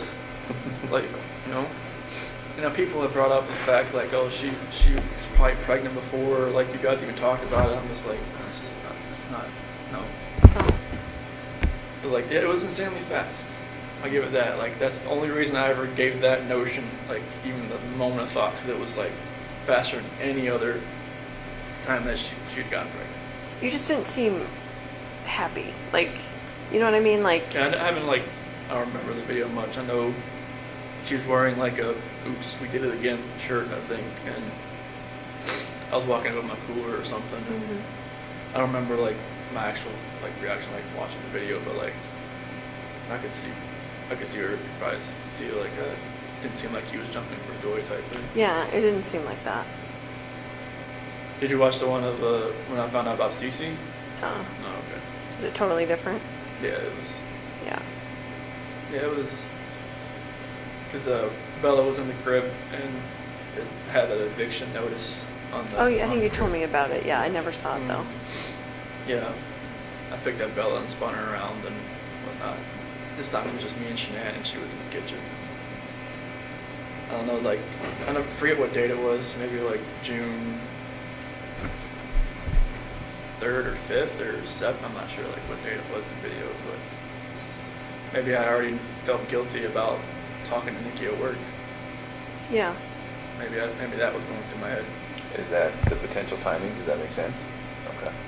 I don't remember the video, what date the video was, but I knew like I'd kind of met Nikki around like June 1st. I knew like she told me like afterwards. When you say met her, you mean like went on a date with her? No, I never went on a date with her until she was in North Carolina. Oh, okay. Just like flirting stuff. Yeah, I mean there was natural flirting back and forth, and I was just like I knew that like with that video timing, I probably just looked like I was like felt guilty for even talking to the girl at work. Well, you probably did, right? Yeah. Did you guys fight before, you and Shanann? I know you talked about like not really raising your voice and stuff. Was there? Because I want to say, didn't a neighbor talk about them fighting and stuff? Yeah, but that was embellished and exaggerated, and he retracted that. Oh, he ended up doing that? Yeah, he retracted that. So. Did you guys ever fight? Did you ever? No, I mean, Was there any domestic violence in your house? Like, No, like we never. this is strange to us to Even have. from her to you, I mean, Yeah. she gets mad when she's pregnant and grabs a knife or No, like I mean, scratches you or smacks you around or nothing? No, she's never like nothing. Okay. That's what makes all this even more hard to understand from my standpoint, and from yours too. Yeah. Did she ever belittle you at all? Did you ever feel that way, maybe? Was that? Did she ever make you feel like she belittled you, or you felt belittled by her? I mean, there's always points like in a marriage where like the dominant person like takes control of Sure. everything, but like I was just my whole life I just kind of went with the flow. Like I never like put myself in the center of attention. I didn't want to be. Yeah. And I just wanted to be in the back row. Mm-hmm. So I mean, if she did belittle me, I couldn't pick an exact point or time. So you never really felt that way, right? No, I mean, Yeah. I always knew I was like, the introvert, and she was Right. she took control of most situations. Like when people came over, like I knew what my role was. Yeah. Like I watch videos of like cooking, or she'd make like power balls, or or like protein balls or whatever. Yeah. You just don't seem like you want to be in those videos. No. Like I feel like you were being forced to be in those videos. And correct me if I'm wrong, but Yeah, that's what it seemed like to me. I hated being in videos. I mean, I did it for her because Right. it was for her business and Sure. stuff. But like it I hated just being out Yeah. for everybody to see. That's why like the whole like the gender reveal thing, I was just like, I didn't want it to be like some live Facebook video. I'm just like, no. Yeah. But like I never wanted to be out there. Yeah. I know I'm like, Well, even when she was, because we talk about this a lot, Tammy and I and Dave, even when it was, I think it was Florida on some Lavelle or Thrive thing, and she's like, here we are, and it's all expenses paid, and I was like, I remember looking at you and thinking, like, he is not into this video right now. No, you don't look into any of the videos, I'll be honest with you. I wouldn't be either. Yeah. That's not me. yeah, I get it. I don't I mean, know. I remember you talking about, like, she would even post stuff for you. Like, Oh, yeah. because you're technically a salesman, too, of Yeah, I was- Lavelle, of yeah, Thrive. that's 'cause, like she put me underneath her, and that like anything like any of my friends or stuff, like anything I do would help her. Right. So it was just I would send her pictures. Like I should take a picture with your patch. I'm like, okay, send it to her, and then she'd make a post about it. She was like, oh, you need to take more control over like your business and stuff. I'm just like, I don't know what to talk about. Right. Like if I went up to talk to somebody at the mall or at the pool or somebody about this, I'd just stumble all over my words and just like they'd be like, okay, bye. But no, Yeah. I'm not the salesman. I mean, she could sell everything you're wearing back to you, Right. and you wouldn't even know it. Like, wait, I just paid $20 Right. for this shirt. I paid $20 for it. But yeah, those videos were not me. I did it just to support her. Like she would always say, "Oh." Could you tell her no? Could you say, I don't want to be in that video? Or was that an option? Probably not an option. I mean, it's like, she would have been like, oh, why, this is to, help our family. This is for, to help this and that, so I couldn't have told her no. I mean, it would have made her mad. I would have been like, no. I wouldn't want to start that just because it's for the business, it's for the family, I was just going to try to help out wherever we can. Right. Did that actually make money? Mm-hmm.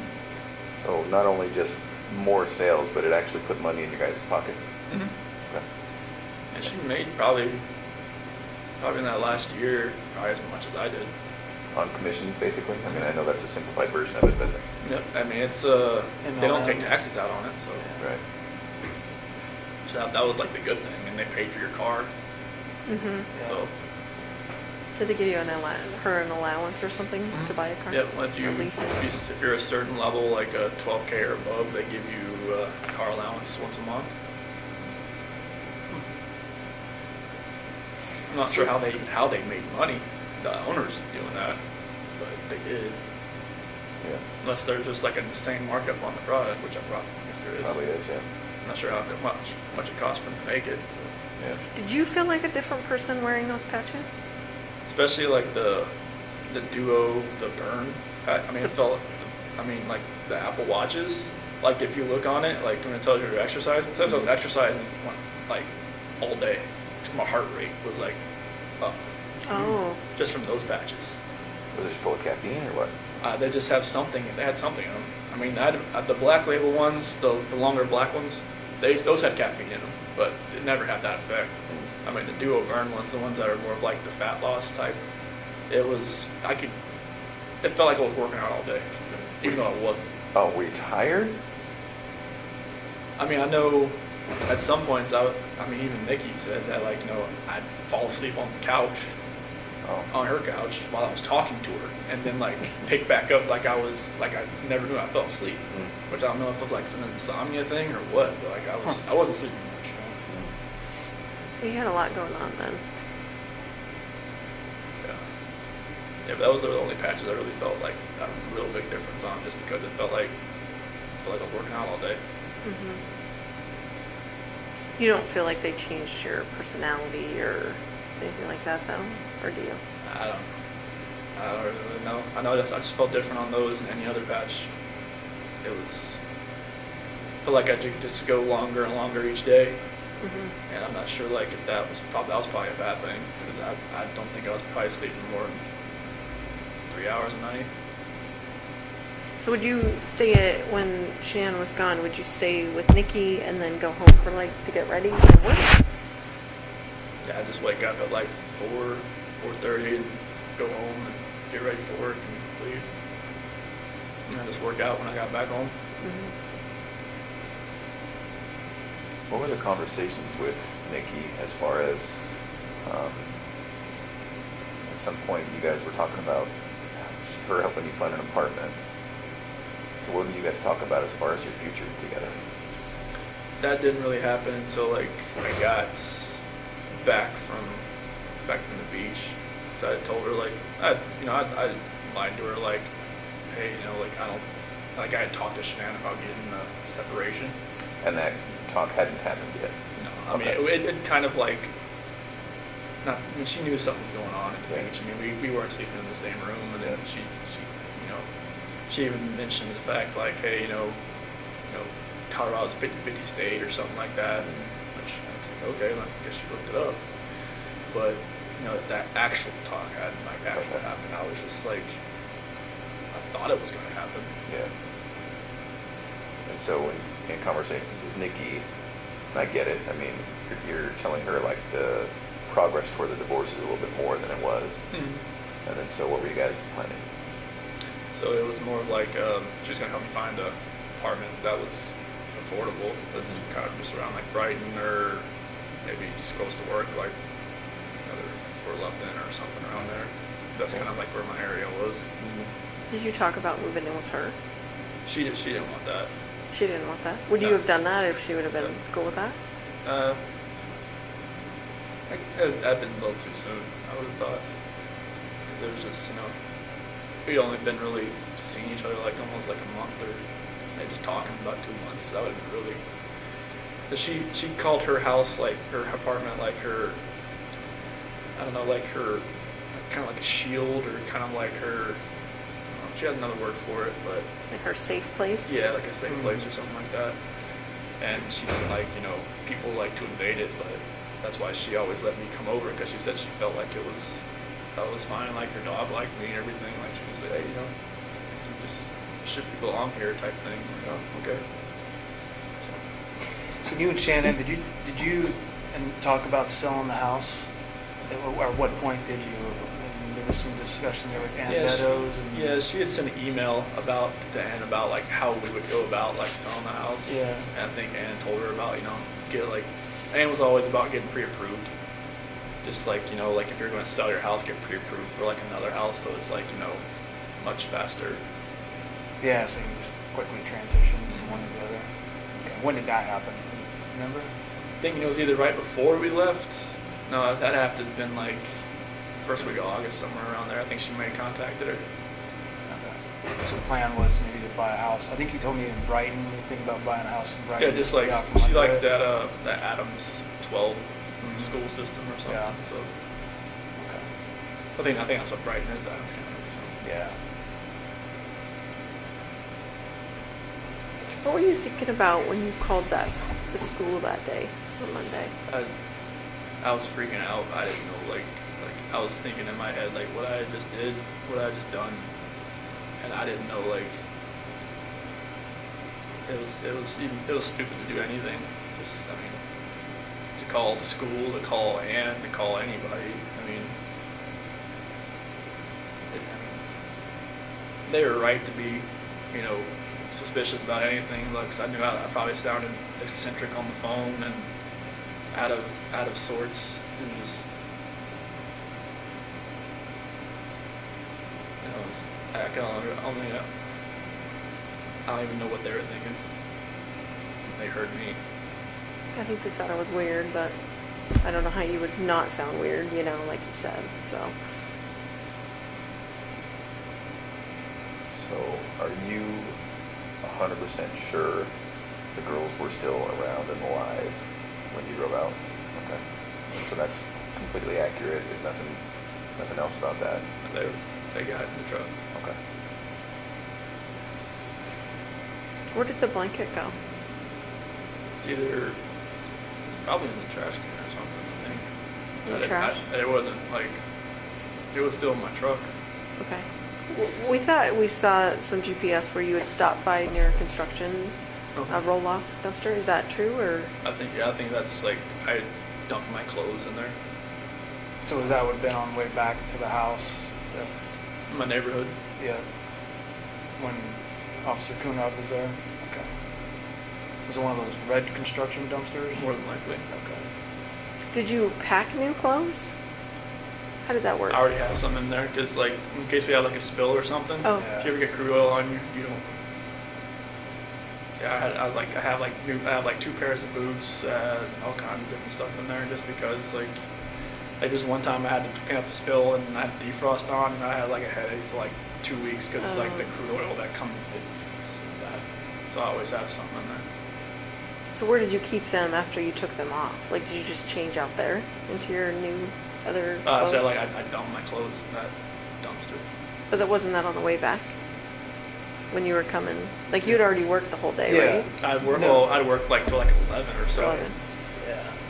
So that was back when Nicole Atkinson. Yeah, when she was Yeah, when she at my called. house, hit the doorbell, that's when I Right. knew someone was at the house. Right. Did you think right then, like, oh fuck, like, here we go? Or what were you thinking then? I didn't even know why she was there. I was like, I didn't know, like, maybe she had an appointment or something with Shanann. I didn't know. What did you think, like, that day, like, what you were gonna say? Like, what was your plan? Were you just gonna go home and be like, report to the police that your family's gone, or? I had, like, once, like, I had no idea what was going to happen. Like, after everything, I mean, I don't even know how I was even acting even normal to people that I was around. Because when, like, Troy and Cody and Chad and Melissa and all them, like, you know, when they showed up on the site, I don't even know how I was even being somewhat even coherent what I was saying, but apparently that I should be. So I didn't know what was going to happen. Like I said, this wasn't like something like some Criminal Minds type. Like, well thought out Yeah, thing? it wasn't nothing like You're that. just minute by minute at that point. Yeah, it was. I had no idea what was going on. So once the girls were gone, was it also just a minute by minute thing as far as the oil tanks? Yeah, I didn't know what to do. I mean, just thinking about an oil tank just makes me want to throw up. And was that just because it was in front of you and there it was and just presented itself? It wasn't a plan beforehand? Okay. Was there any reason why the separate ones? No, it's like you said, it was like just going up the stairs, and it just didn't. No, like what Frank said, is like I was trying to separate everybody. That's not. No. No, Yeah. I didn't want to separate anybody. What was the reason? I can't even tell you. It was like I said, like someone else was in control of what I was doing, and it was like I was doing something I never thought I would ever do in my life. Did you think there would be less chance of someone finding them if they were in separate tanks, or? I don't. Sounds like he's over there. Oh. No, I didn't. Whatever my reasoning was in my head that day, it wasn't sound. Nothing was right. And you don't even remember thinking about it? No, it was just like like a reaction of something that I wasn't even thinking about. Yeah. Can we talk about the trash bags? Do you remember that? Oh, with There were two. okay, yes, trying to, because like she kept. I didn't want to, like when I was putting there's one coherent, I guess, thing I had, like I didn't want the girls looking at Shanann while they were in the back seat. So what'd you do? I put a trash bag on one end and on her feet and on her head, so they didn't have to see. Okay. And they were just too little to kind of figure out, right? Yeah, they didn't know. Okay. That's good. I just know, like when I was driving up there, I mean, you know, they were just, you know, sitting there, just, you know, kind of asleep or kind of just like, you know, holding on to each other, laying in each other's laps. You know, I didn't.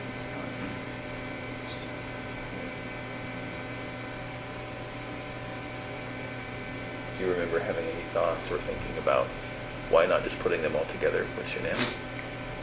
Honestly, it was just happening so fast. I had no time to really have a thought that was my own. Okay. But I wasn't like dutifully trying to separate anybody Yeah. passing away, trying to keep anybody separate. And everything, you know, Frank, Sandy, and Frankie said, you know, like I don't hold it against them. I mean, they can hate me for. They have a right to hate me for the rest of their lives. They don't hate They you. don't. In fact, while we're on the subject, I speak with them weekly, and I told them that we were going to come here and then hopefully would speak with us. And they told me to tell you, understandably, they're devastated. But they actually said that they love you. They still love you. And Sandy explained it. You know, he's our son-in-law for 8 years. I can't just turn that off. So they don't hate you. They don't. That's amazing to hear that. Yeah. Well, and I can tell you, Sandy was the one that was most resistant to penalties in this case, and she said that. She told me that from the very beginning. That she didn't want that. It's God's decision. It's not her decision. And then she told me that even then. So it's not just a one-time thing that she has said it to me. It's been over the whole course of the event. So that's probably one of the most honest things someone's ever told me. You know, so it's pretty amazing. You know, faith is. She's obviously a believer. So am I. I get it. So I understand it. You know, so. That's amazing to even hear that. Yeah. Good people. I would have figured they would have hated me for. They don't. I mean, yeah, anybody would think that. I certainly would have, but I have to admit I was surprised, really taken back by that. But they certainly don't. So. What did they say when they knew you were coming out here? They said they want to know, details because they need closure. And that's really all they want, and they want to keep it private. And I said, well, absolutely. We'll talk to them about what you told us, and just so they can put it past them, because they're having a hard time dealing with it and trying to get past it all. And I think that may help, just to know. Closures, I mean, my parents still think, like I told them I pled guilty for a reason. Right. And like I told it to them when they had that video phone thing in Colorado the day before. Like I pled guilty. Like I plead guilty for a reason. Like I didn't just I knew other people were watching, so I didn't just go in and like just say anything. But, like they seemed to take it. Like okay. What made you do that, Chris? What made you plead guilty? I didn't want anybody else to. I didn't want them to go through this for 2 or 4 years. I didn't want my attorneys to lie for me for 2 to 4 years. Like they would have done anything I told them to do. Sure. That's what they're. I don't see how they can do that. And like that's what attorneys do. Like they take their defendant and they say, hey, like what happened? Okay, we'll go with that story. Like I told them everything I just told you guys, and it's just like. They got together like, well, if they ever offered a plea deal, would you ever want to like just plead guilty to? I'm like, yeah. I mean, if we can end this, end it. Like I was like in September, I told them that. Really? Yeah, they like, but it was way too early, and prosecution was still doing their investigation, still grabbing evidence and all kinds of stuff, and that wasn't even really on the table. So I think it was like around Halloween.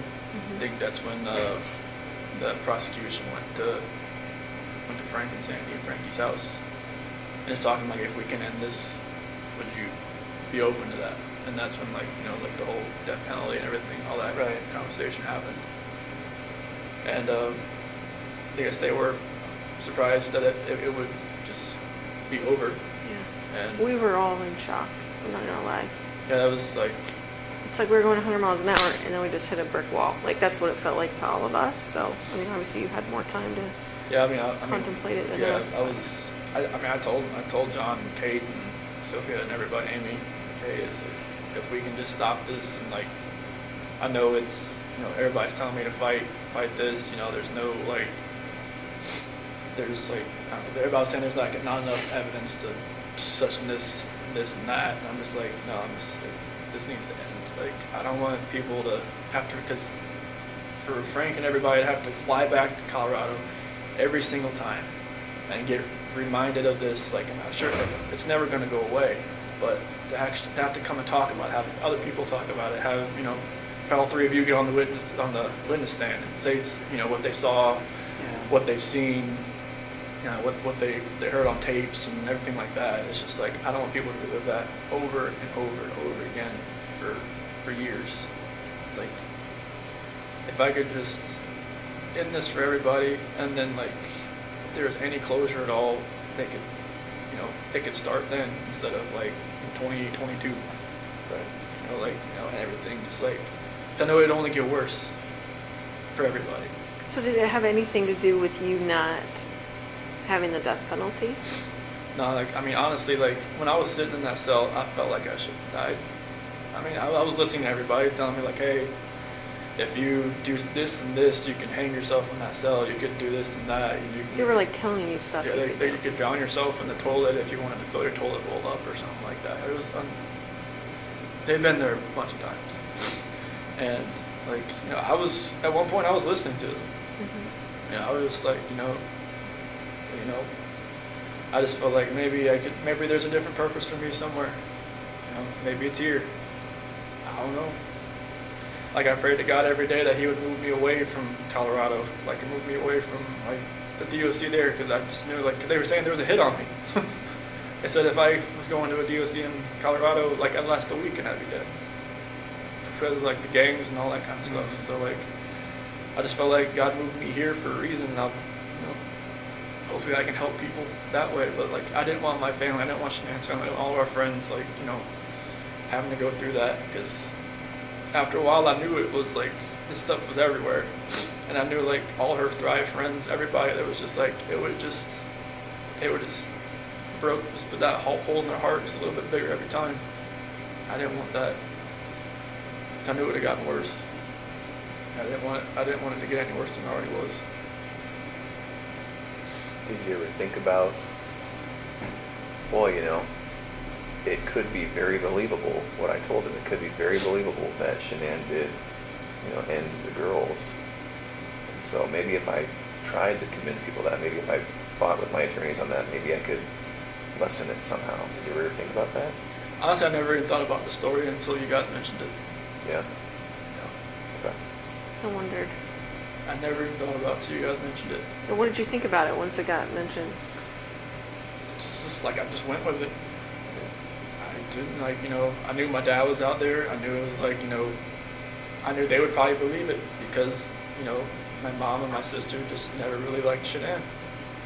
And I knew, like, you know, I mean, through all this, like, I got letters from some of my friends that even said, you know, when we went over to your house, we could see, you know, Shanann was more of a dominant personality and more of like, you know, you're always helping with the kids and everything. Just, you know, you're a great dad and everything. We could see, you know, a couple things that I never saw or, you know, whatnot. And even my best friend Mark even said, you know, there's always, you know, something, you know, I didn't really get with Shanann. I was like, nobody ever told me any of this stuff, but okay. But yeah, it was, I never thought about that story. And, you know, that's what my attorneys were going with. Yeah. And then, like, I think it was probably the second week I told them, like, what had really happened. What did they say after that? They were quiet. They were writing it down. They were, they said they wouldn't judge me, so I told them. I told them everything that happened. And they, you know, appreciated, like, I guess, you know, most of the time, you know, their defendant or their, you know, defendants don't, like, tell them actually what happened. No. Yeah. They just, you know, tell them, all right, get me out of here, and this is what happened. But I told them what happened. I didn't want them going, if this was going to go, like, anywhere in courts, I didn't want them to be under a false pretense and, like, get surprised. So I know, like, there was probably things that you guys probably knew that maybe if I lied to them and just tell them, no, this is what happened, that it would have, like, made them look, you know, foolish and stupid and just like, unprepared. And I'm just like, this is what happened. And they, they appreciated me telling them that. So now they would be prepared. And that's when they were saying, like, if it was ever, if we ever went to them, the prosecution, and say, hey, if we could end this, would I be open to it? I'm like, if it could end, send it. I know there was like, wasn't her phone found on the couch or between the couch cushions? Like, did you plant all that I stuff? just threw it in there. You just threw it in Yeah, there? I was- Why did you do that? I don't know what was going on that morning. Like, even like, her watch, her phone, like, if I was actually, like, if I'd planned this, I would probably just take it out to the field or something, But, What about her ring and stuff? What were you thinking about that? It's like, maybe she actually really wanted a divorce. Maybe she didn't want to fix it. Just put it there on the counter. She took it off? Or did you take it off? I took it off. Okay. Oh, so that would look like she was saying, I want a divorce, I'm leaving it here when I'm taken off. I see. So the phone and her watch and the couch, was that morning before you left to go to service? Okay. Yeah, because I think Nicole's son found it or something. Yeah. What other things did you do that maybe we even missed? Tried the phone and the watch. I think I threw the therapy book she wanted me to read in the trash. I don't know. That was that morning? I think so. Were you trying to make it look like she threw it in the trash? I don't know. I just like Oh. I just didn't think nothing was ever going to work again. So I didn't know what was going on. Did you go down to the basement? I thought the basement door opened. Yeah, the door is open, but yeah. So there was a lot of movement, I think it was around 4:26 or something. And the garage door opening, the basement door opening, and then of course the living room sensors and all. Do you remember what you were doing all during that time? Other than You had a going lot of in and out steps. the garage. I'll just say that. Okay. So like the basement, I'm not sure. I mean, the only thing I really have down there is my workout, the bench press and whatnot. Do you remember going down there for anything or opening that door for anything? Did you think about, well, maybe I'll take her out that way, or is it a walkout basement? No. I wasn't at your house. Okay. No, it's like a garden level basement. So Okay. But no, I don't remember really. What's that? I don't think I worked out that morning. Like, were you packing your lunch in the kitchen? Like, did you Oh, have to yeah. do all that normal Yeah. stuff? Yeah. Okay. Yeah, I packed lunch and everything. Did all that, but I don't remember about the basement. Unless I just worked out that morning, I just don't remember. I don't think I did. So one of the more Unless there was a trash bag down there, that I don't know. Yeah, you got trash bags from there? Maybe there wasn't any in the garage, and I went down there and got one. Do you normally carry a roll of trash bags in your truck? No. So there was a roll in your truck. There was? Yeah. Maybe I just grabbed it and brought it with me then. That would have been kept in the basement, maybe? Or Basement or the garage. or the garage? I'm sorry, what were you saying, Graham? one of the more kind of poignant or tender moments in all of this was seeing you with your dad when he came in. What was it like when you picked him up at the airport? It was very strange. It was kind of like I almost knew this was probably the last time I'd ever see him on the outside. In my head, I knew that. Yeah. What'd you guys talk about? Honestly, like, he just wanted to talk about sports. He just like, he's always kind of like, distance himself from like a problem type thing. Like, when, like, if there was ever an issue or anything like that, he always want to talk about, like, just bring up, like, when I would try to get him to quit smoking, like, all the time. Like, that's after, like, I graduated high school and whatnot. He would. Are you talking about cigarettes? Yeah. Okay.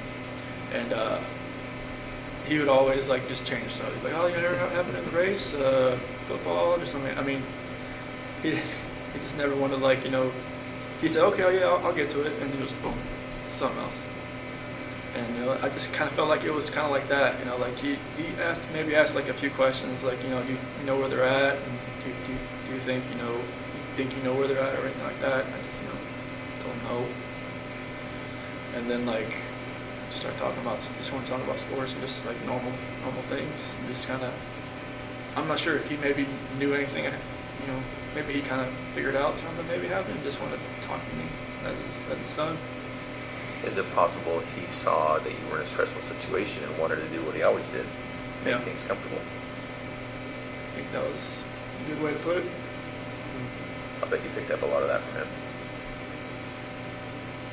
Yeah, because stressful situations, like the gray hair didn't show it, but like I try not to be in stress.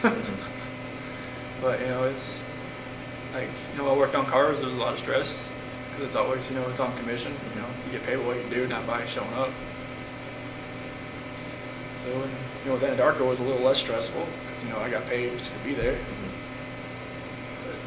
Was your dad's marriage like yours and Shanann's marriage, as far as like your dad was the more passive one and your mom was the more my mom dominant? was always the more aggressive one. Was she like Shanann in a way? I mean, were you attracted to Shanann because she was kind of like how your mom and dad's relationship was, or? It was like it almost mirrored like her mom and dad's relationship, honestly, because her dad's like my dad. They're both like kind of calm and cool and collected. I could see that, yeah. And her mom is very... Sandy rules that roost. Oh, yeah. Yeah. Very. And it's just like, I kind of related it to that.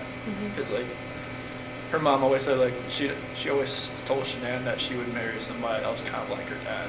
And I felt like I was kind of like her dad. I mean, I wasn't like, I couldn't build a lot of things he could, but our personalities were kind of like, I was always, I think he really liked me the first time he met me because like I was helping Shanann with this.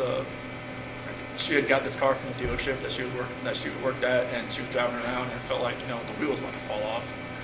And I pulled over where her dad was, and I got underneath it, jacked it up, and I was like trying to fix everything. He said like any other guy she'd ever dated would have just like stood by and watched me do it. And so like that's when he really like kind of like me. Took to you. Yeah, it's just like I was always wanting to help people, not to hurt anybody. Well, and you helped her all through her lupus, and you're at the colonoscopy, and you're jacking up the car. And yeah, anytime she had an issue with like a car at the Dirty South Customs, and like I would just go out to work, see what I could do with it. I would just do whatever I could to help. Yeah. Well, and I think one of the reasons Frank and Sandy work so well is because Frank let Sandy be Sandy. Yeah. And they probably both saw in you that you let Shanann be Shanann. Yeah, I just like I didn't try to change her. Right. Like I just let her be who she is. Yeah. She's like she's gung ho. She's she knows what she wants. She's gonna go get it. Yeah. And I didn't say, hey, you can't do that. And that's what her first husband did. Yeah. He controlled everything. He tried to be Sandy, and it didn't work. And she turned into almost like me. She was like. She just kind of like played back and just kind of like let him do what he was doing. And then I think she learned after that she could just be herself. And then with me, she could definitely be herself. Yeah. So that's how it worked. So do you think your dad had any inkling? Because I'm trying to remember the timing. He showed up when you were still walking around. You weren't in any trouble yet when Ronnie came in. Yeah, I had met with Dude the night before for like 3 or 4 hours. And then I was at Nick and Amanda's house. Okay. And I was there, and that's when I went to go pick him up. Okay. And you picked him up. It was early that morning, right? He was like 10:30, I think, when his flight came in. Okay. And then so from there, you guys probably drove home and then to the police station. Yep. And the talks there were no type of confession from you. Okay. No, it was like he was just gonna wait.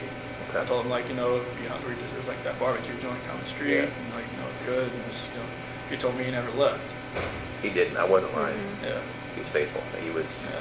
Yeah, I don't know how he lasted that long without food. We ended up giving him food. Yeah. Oh, okay. He was great. And the reason I ask is because when I look back and watch the video, now knowing what I know after talking to you today, I can see how genuine he was. But I just didn't know if you guys had come up with some sort of plan. Okay. No, we never talked about it. Okay. Like that. If I had told him anything, he would have probably just told me, just tell them right away. I think you're right.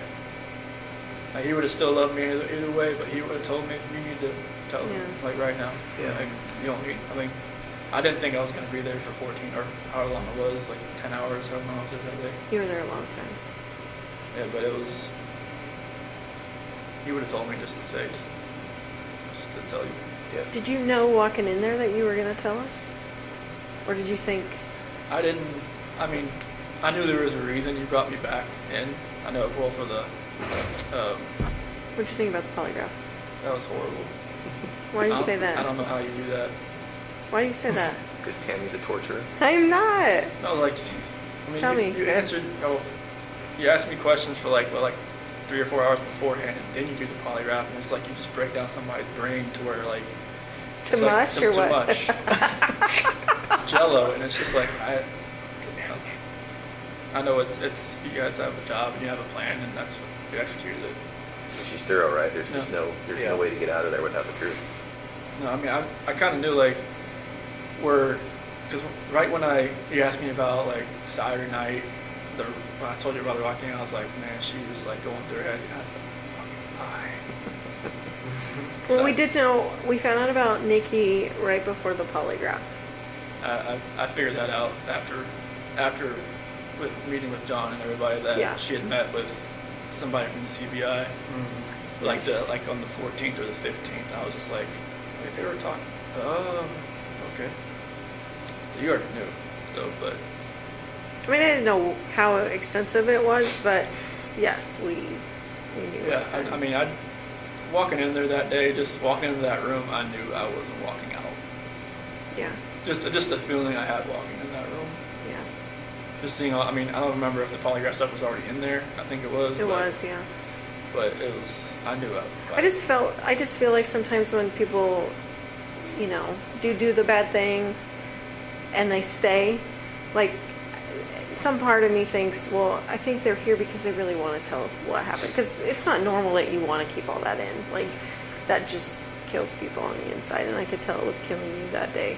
Yeah, I mean, it was just like that. The 13th when I slept in the house, it did nothing. I don't think I slept maybe like 2 hours because I just finally just got so tired I just fell asleep. I had every light on. Nothing felt right. What were you thinking about during your media interviews? I didn't want to do it. Why did you do it? Did you feel like you had to do it? I felt like, they would have just kept knocking on my door until I answered it. And like, I didn't even set it up, but Nicole Atkinson set it up. She told me, hey, Fox Is is she gonna, the one who set it up? she said Fox is going to be at your house at 10:30. I'm like, what? I'm like, okay. And I think I even called you about it. Like, what do you recommend that I do? And he's like, it's kind of up to you. I'm like, okay. And I called one of her friends. What should I do? And she said I probably wouldn't do it, but I just felt like I don't even want to know what I said, what I looked like on there, because I knew it. Some people said it just made it look even worse after the fact, but It didn't look good. I mean, obviously we can't say, oh, we knew right then he was lying, but I think we all watched it together and went, this might be bad. yeah, I mean, I had that feeling after I watched it.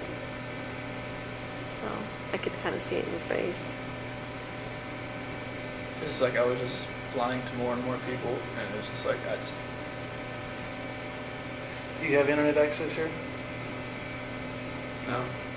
So you don't get into that trap of putting in watching What all trap? that. Oh. The social media trap and all that. No, It's they don't. ridiculous. They don't let you have social media here. Like, I think some of the GP guys are getting like these little like tablets or something that are like the size of like a older iPhone or something. Mm. But I think they can use like email. But I'm not sure about like social media. No, definitely no social media. But like, I'm not sure about internet or not. But this place is kind of like a dead zone pie for phones, anyways.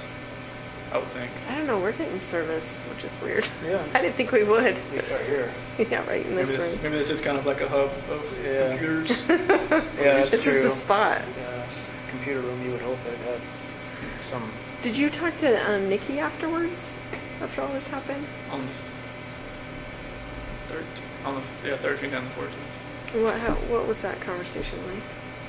It was the 13th. It was kind of like, it was more text and then maybe a phone call, like a phone call. And then she thought maybe Shanann like took off with the kids, like just, because I was telling her I didn't know where they were and all that. And then the 14th, she kind of like, I think she kind of thought something may have happened because they hadn't come back. Why do you say that she might have thought that? Her, she kept asking me like some weird questions. Like she kept asking like questions that only I would know, but she was testing to see if like it was actually me on the phone. Like what do you mean? Like she would ask like, like what's my dog's name, or like what do I like, what yoga studio do I go to, or something like that. And just like, like I just answer like and then like another thing about I'm not sure if this is you. I'm just like, okay. Is this through text or is this through calls? Text. Oh, okay. So she wasn't hearing your voice. Okay. Yeah. Is it possible she thought you'd been arrested and we were on the phone? Either Shanann had my phone or somebody else had my phone, or Right. like maybe maybe she thought it was. Well, hopefully Shanann would know all the answers to those questions, right? No. This is Nikki asking me. Yeah, but Okay. if she's asking you your name of your dog and what yoga studio and Yeah. like wouldn't Well, Shanann know that? maybe she thought maybe I was with Shanann. That she was just trying to find out who she was. Mm. But yeah, like some of the conversation like on the 14th got a little weird. I think that's when she met with CBI or something, or FBI. I'm not sure who she met with first. So she talked to you after she met with? No. Oh, she That did. was like she had told me like, this is the last time you'll probably hear from me. I'm going to stay at my friend Jim's place while this is all going on. She said not to contact her until this is done. She told me to delete everything, and I didn't delete everything. I just okay. I'm not sure why I didn't delete everything, but probably helped you guys out a little bit. But She told you to delete everything? delete all conversations. Did all she tell you why? correspondence. She just said delete it. Which I don't think you can ever delete a text message. We're pretty good at getting deleted text messages. Did when your dad came in, one of the first things you guys talked about, he said, kind of quietly, I cheated on her, I cheated on Shanann or something. Your dad didn't know until that time? No, when I was in North Carolina on August 6th, when I spent most of the day with my parents and my sister and everybody, they had, I had told them like something like, this, I don't think this is going to work, like, with what happened with the nuts and everything, and they're not being able to see the kids, they're like, this is the first time they had talked to me, and pretty much. Oh, because you went 3 weeks or something, right? Yeah, because Shanann told me to call him while I was at the beach just to smooth everything out, because she was like, all right, whatever's going on in your head, you need to fix this. But she didn't want the kids to see him. She didn't want to see him. And then, like, when I did see him on August 6th, it was after I went and saw my grandmother. She's in a nursing home. And she still wouldn't go see my parents or anybody with the kids. So I just told her to leave me there, and my dad would come pick me up, and spent the whole day there. And I just they were they said they want to see the kids. They just don't know if they could ever just forgive Shanann for everything that happened that day. I guess I'm not sure like everything that was said that day when they had that argument, but apparently it was like a knockdown, drag out like bomb that went off in there. Pretty hurtful things. Yeah, I'm guessing so.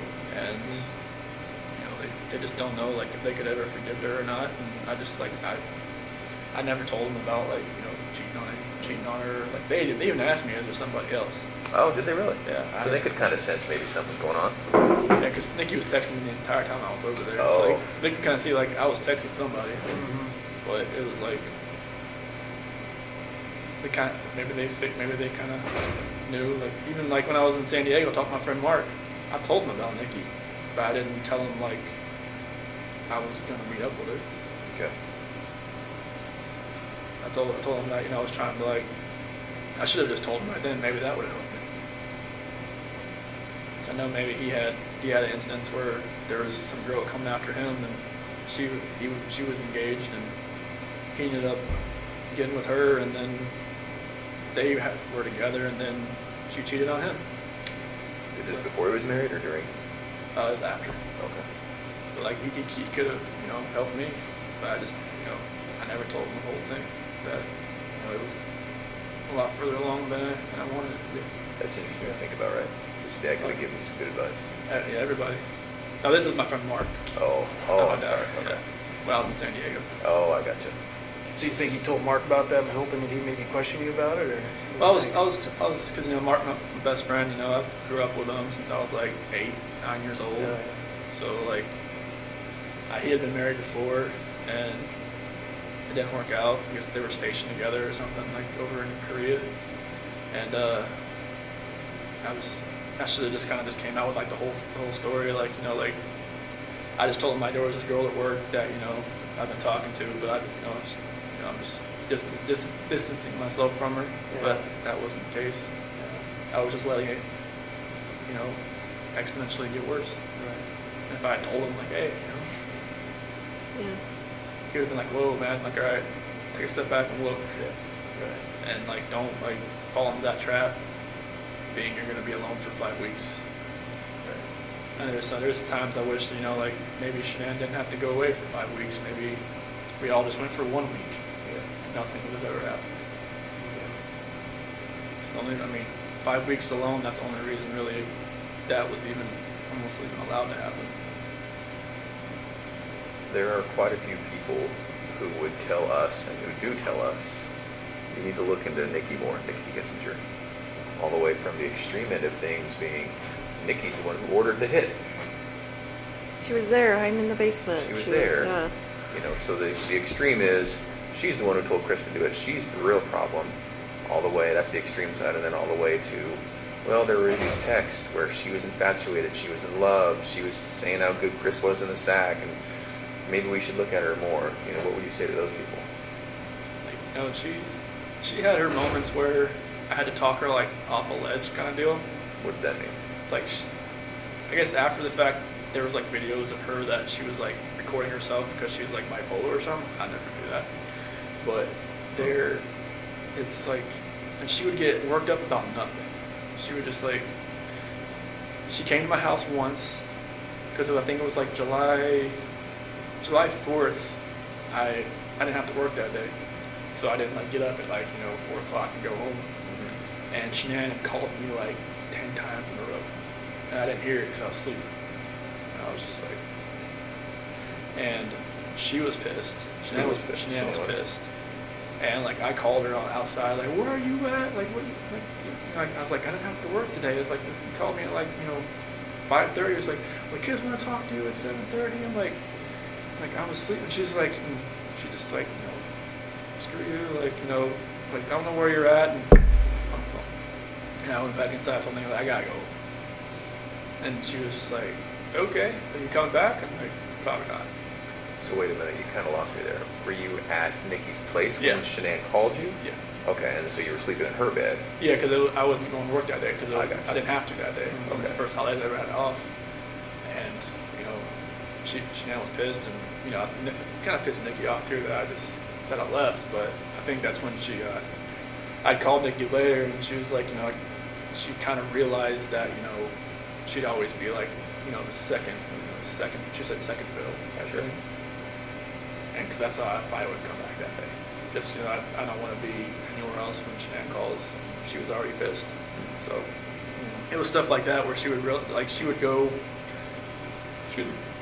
She said she would go on like websites and look at like, will a relationship work with somebody? Like, will a mistress work? Will a mistress turn into a relationship? That's what Nikki was looking at? Yeah. She would tell you that, or you She heard told that? me that. Okay. Yeah, she said that she would go on websites and look at stuff like that. I was like, why do you even look at stuff like that? She's like, I just want to see what other people have experienced. But so that confuses me though, because I thought earlier you were saying she thought you were heading toward a divorce. So why was she looking at herself as a mistress? This was later on. Oh. Like, okay. In August, like Okay. the first week of August, when I told her, like, I had to have that talk with her about separation. Uh-huh. That's when, like, she started looking at, like, apartments and stuff. But, like, during our July relationship type thing there. Oh, I see. That's when she was looking up, like, will it actually work? Okay. And she told her friend Brittany about it, I guess, and Brittany told her not to do it, but she said she already made her decision. Okay. And so, are those people absolutely wrong about Nikki? She wasn't asking you to get rid of your family? No. Are you sure? Yeah, I'm sure. Okay. And no part of any of this was because she put it in your head or asked you to, or? No, she never, I mean, this whole relationship contributed to it. Sure. But she didn't Okay. want me to. I mean, was it ever like, I wish you didn't have kids, I want to have, you know, kids of my own with you, like? She never knew if she wanted to have kids, but she said that, you know, at one point she said, I'd like to give you a son. Did she know that Shanann was pregnant with a boy? No. Did she know Shanann was pregnant? No. And why is that? You just didn't tell her? I didn't tell her. Like, because we had met. But Shanann put that on Facebook. That's Like, how did why- she not see I that? don't know. Maybe she did, and she just was waiting for me to tell her, or she put it out of her head. Can I ask you a question? A lot of people think you named Nico after Nikki. So what was that about? Nico was actually a name that Shanann liked. Okay. Shanann thought of that one? Yeah, I wanted to spell it like N-E-K-O. I thought it was like Nico that way. Mm-hmm. But she said N-I-C-O, and I thought it was like something like Nico or something. Okay. I guess Nico is more of like an Italian name. Italian, yeah. So, and like she did leave for, you know, my middle name and my dad's and all that, but like Nico is like, that's a name that she always liked. Okay. Did she name all the kids? Did she name Bella and Celeste? Yeah, Bella, because Italian means beautiful. Marie, mom's middle name. Celeste is her grandmother's name. Catherine's Shannon's middle name. Did you have any input in their names? I just liked them. I was like, if we had a third child, you know, I was gonna, maybe we could have like Lee in the middle name, but I knew like the girls' names. It was, you know, I love those names, so I was like, that's cool. Mm-hmm. Especially like with the, you know, you have little nicknames for them, you know, like Belle and Belladine and Cece, obviously. So it was good, but yeah, Nico was, yeah, it was Okay. Can we go back to the house on the 13th? So, at one point, right when you got back there, and Coonrod was there, Officer Coonrod, and Nicole was there, and then you went in the house in there for about a minute or so before you let everybody in. Remember what you were doing in there at that time? So I went into the garage, Right. and then I ran around and I opened the front door. Yeah. Opened the front door did everybody come in through the garage or the front door? Everybody comes through the front door. Yeah, so I came in, I went in through there, I came in and opened the front door, and I ran upstairs. And I just was like I was looking around. Okay. That's after everybody? Did you go around the house at all before you opened the front door? No, I didn't run around the house. I stayed down on the bottom floor, and then went and opened the door. Yeah. Okay. Just curious. And I ran upstairs and everybody else, and that's when Nicole's son Mm-hmm. found the phone, and I was going acting like I was walking through the house. Yeah. Shanann had her bra on. Was that normal that she would sleep in her bra? Every once in a while. I mean, she just got home from the plane, so she didn't even take off her makeup or anything. Maybe she was just that tired. But normally, I don't really know. Did it not come off when you guys had sex? I No? don't think so. Sometimes she just, she keeps her shirt on and she doesn't want me to do anything. Just like, she wants what she wants. She knew what she wanted. That's what she wanted. Was it just missionary sex? Yep. And when her final resting place, was that just naturally what she was wearing? You didn't change her or anything like that? Okay.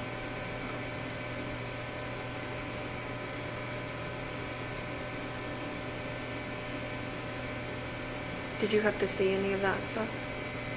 Pictures or anything? No? I asked not to. Okay. They said I could. I was like, no, I don't want. I've prayed for those hazmat workers that I'm sure it was hazmat, right? That had the You were part of it. yeah, and like We were all there. We were all there. I'm sorry, yeah, I never wanted to see it. I just prayed for that. I'd rather have to be there. So I don't never wanted to know what the aftermath was. And they said, like, if this ever got ever got like a preliminary hearing, that I would have to see him just to be prepared and not have a reaction, an initial reaction. But I was like, I don't want to see him.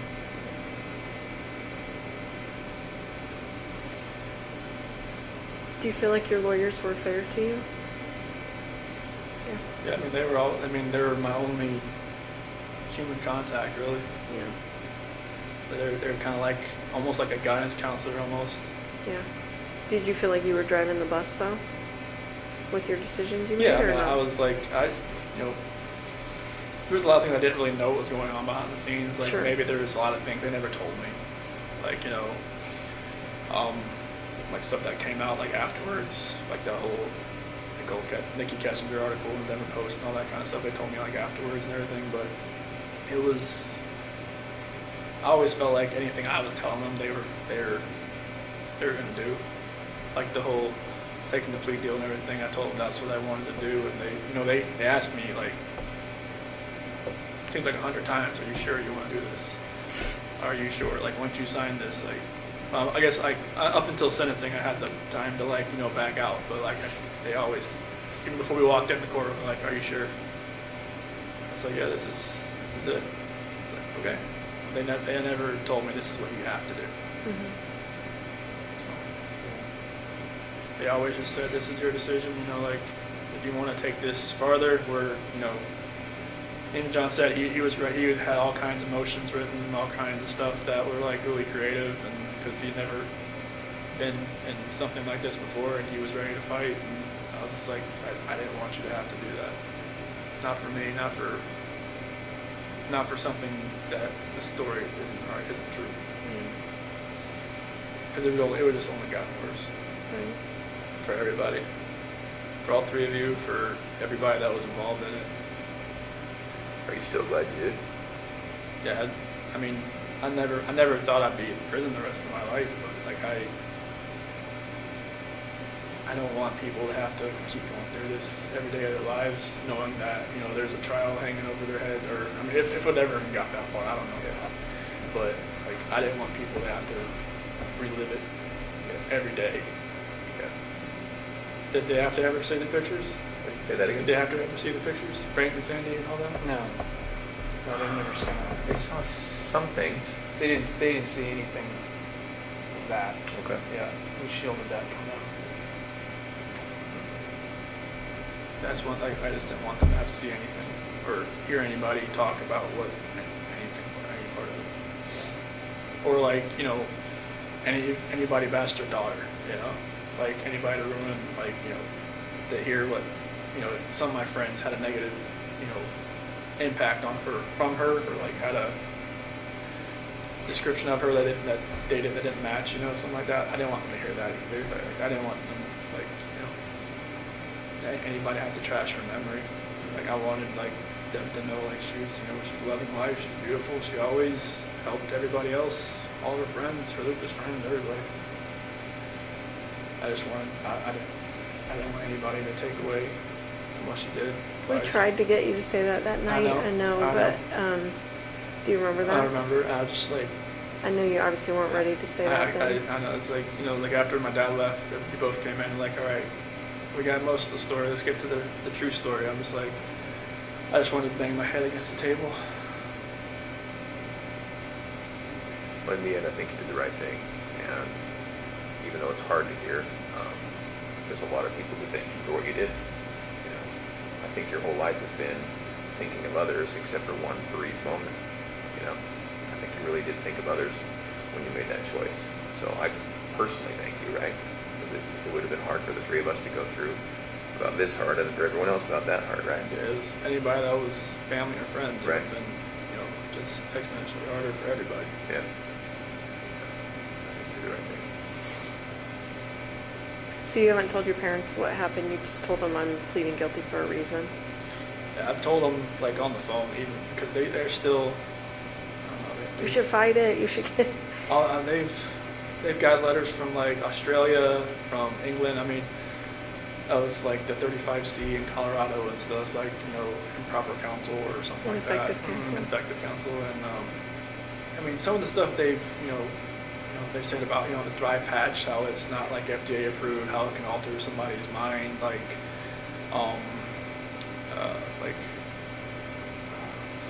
it was some kind of condition, but there's something else they call like CPSD, complex post-traumatic stress disorder, or something like that. Have been like, some people from England have had it. It's like they've been in an emotionally abusive relationship and stuff like that. I mean, just like, some of those subjects they put in there, like, yeah, I can relate to it, but like it doesn't make up for the fact what happened. But like they've got a lot of support they've got a lot of hate mail, a lot of phone calls, a lot of like stuff like that. I wish they never happened, but they get some support, which is good. But on the phone, they still think there's a chance that I could get out. Yeah. I mean, you don't want to ever think your kid's going away forever. Like, yeah, you don't want to fathom that. They tell me to fight it, like, they don't, not every day, but on their bad days, they'll get a bad message or a bad letter, and then they'll just kind of revert back. Is it more your mom or your dad? My mom. Yeah. She loses it a lot. Yeah. On the phone, my dad's usually trying to, like, hey, don't talk about this stuff on the phone with him. Because it's just gonna rile you up, and it's gonna make him go back to his cell, and he's gonna think about that all night. Right. And that happens a lot. Yeah. Would you ever want them to know what you're telling us today? I'd rather just tell them myself. Yeah. So they're coming. I think they're gonna try to make a visit in like May or so. So they don't. Do they still think that Shanann killed the girls? They still believe that, even though I told them I pled guilty for a reason. But they think that I was their words like railroaded by belief. Yeah. Because they felt like they pressured me to do it. Yeah. Do you feel like that? No. No, they asked me plenty of times. This is like, they wanted to fight. Like, if I said fight, they would have just, gone and... Put on their gloves? Yep. Just went in there and did it. Yeah, it's like, no, I can't have you do that. So, Chris, you care about others deeply. I can tell. You worry about others. And I've asked you, a bunch of times today, but you're not just telling us that you did it because you feel bad for Shanann's memory. You did it? Okay. I have to say, like, after this was all over, people would bring up, like, oh my gosh, I bet you're going to find out that Chris, used to torture animals and, all this stuff.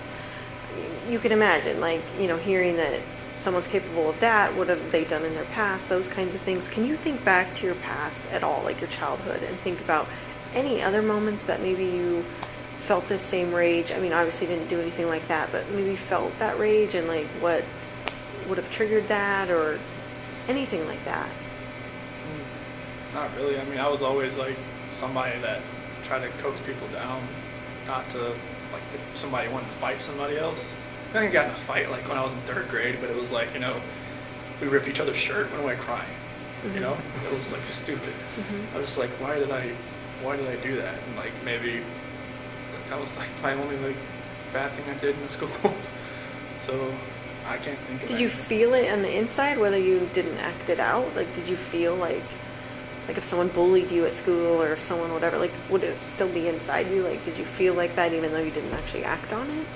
I don't believe it's because I was always, I never really talked to many people. So people knew who I was, but they didn't really, I never really spoke to many people. That's why I never really had a girlfriend in high school. I was always kind of like, just fly under the radar. Did you feel like you had low self-esteem? I won't say low self-esteem. It was just like, I didn't want to be part of like a group or a clique. I just like, I had a couple friends, and I sat at the lunch table with them, or sat out, they call it like the fish pond area, and, just chilled out there. And, I didn't really want a whole lot of friends. Just kind of like, just close-knit, and I just wasn't out there. I mean, like I said, people knew who I was, but it wasn't a matter of like I was popular or anything. Mm-hmm. Can you attribute that to anything in your childhood? Why you were like my that? sister was always the popular one. Uh-huh. She was more like my mom, like more like outgoing, and like me and my grandma would always sit outside in middle school waiting for her to come out and pick her up, and she'd always be the last one out. She'd talk to everybody in the hallway. And my grandmother always like, where is she at? Does she know we're waiting? But, I was just the opposite of her. Mm-hmm. And I was like, sometimes you have kids that are like the same, and some of you have opposite. Me and my sister were completely opposite. Maybe I just drew on that I didn't want to be the popular one. I wanted to be just a regular guy. Mm-hmm. So there was not really like bullying or not like I remember. Nobody ever really came up to me or wanted to fight me or. Never got made fun of. Never. Nah, I had braces and I had like a bowl cut for a while. I guess it could have made big fun. I think most kids did. The 80s and 90s were cruel. Yeah, it's like the Jim Carrey cut with the bowl on your head. Just wave them around. But yeah, I don't think there was anything that would be pent up inside me from childhood. I know you talked about your dad having an addiction when I was talking to you. That was after I left. I left home. Was it cocaine or something? Or it was some type of powder. I'm not sure. I guess it was cocaine. I guess How do you think that affected you? I don't think it affected me. Well, it did affect me, but it didn't like take like deep down. It didn't like really hurt as much as I thought it would. It was kind of weird because when my mom and my sister told me, like when they talked to me about it, it didn't seem to register. Like I said, like he would just change subject, and like when I talked about it, he immediately changed subject. I was like, because they found like cuts on his like CDs and stuff where he would like separate it and stuff like that. Because he at a car dealership, I mean, you find guys that do that kind of stuff all the time, I guess. But he was just coping with like I never came back home, and it was before I met Shanann, and it was just. Did you feel guilty that he's now using drugs because you never came back home, like he lost his kid? I never really knew why he was doing it. After the fact, I knew it was because he was coping with that, but I never knew why he really actually turned to drugs. My mom thought he was having an affair because like, all this money was going somewhere else just for the drugs. But like myself, I never used drugs, so I always try to tell him like, hey, like what's going on? Like why you need to use this? And just like you could be using this for a whole lot better things. Just don't throw your life away. I mean, like, because you could see in his face, like, it's like eyes, like everything was getting like, like the drugs do to your face, and like your skin was getting all loose, and like he was losing a lot of weight. Mm-hmm. His nose was bleeding all the time, and all kinds of stuff like that. And I was just telling him like, hey, you smoked like every day of your life since you were like 15 or 16. You're like, I can't get you to stop that, but I can get you to stop this. Right. And he put it away, I guess, pretty quick after I talked to him about it. Do you think you were closer to your dad than your mom? Mm-hmm. Yeah. Yeah, we always went to races together, and just, he always came to my sports, played for a couple school sports, rec ball, all that kind of stuff, Yeah. My mom would come too sometimes, and my dad was always there. Always there, yeah. Even if I wasn't playing, he'd just come there just in case I can't win in there. Aww. So that's cool. Yeah. Well, I wondered if they hadn't visited because they weren't ready to visit, or if it was a money thing, or like visit here getting the time off. Yeah, you like visit here. Yeah, visit here. Well, I just told him like, we can't drive in the snow, so it's kind of like, I don't want. These roads are bad. Yeah, it's I think it's like an hour from either Madison Airport, whichever way it is. I told him like wait till springtime. Good advice. Yeah. It's pretty brutal. It was yesterday. Do they have money to get here? They sold my toolbox to get some money to come out here.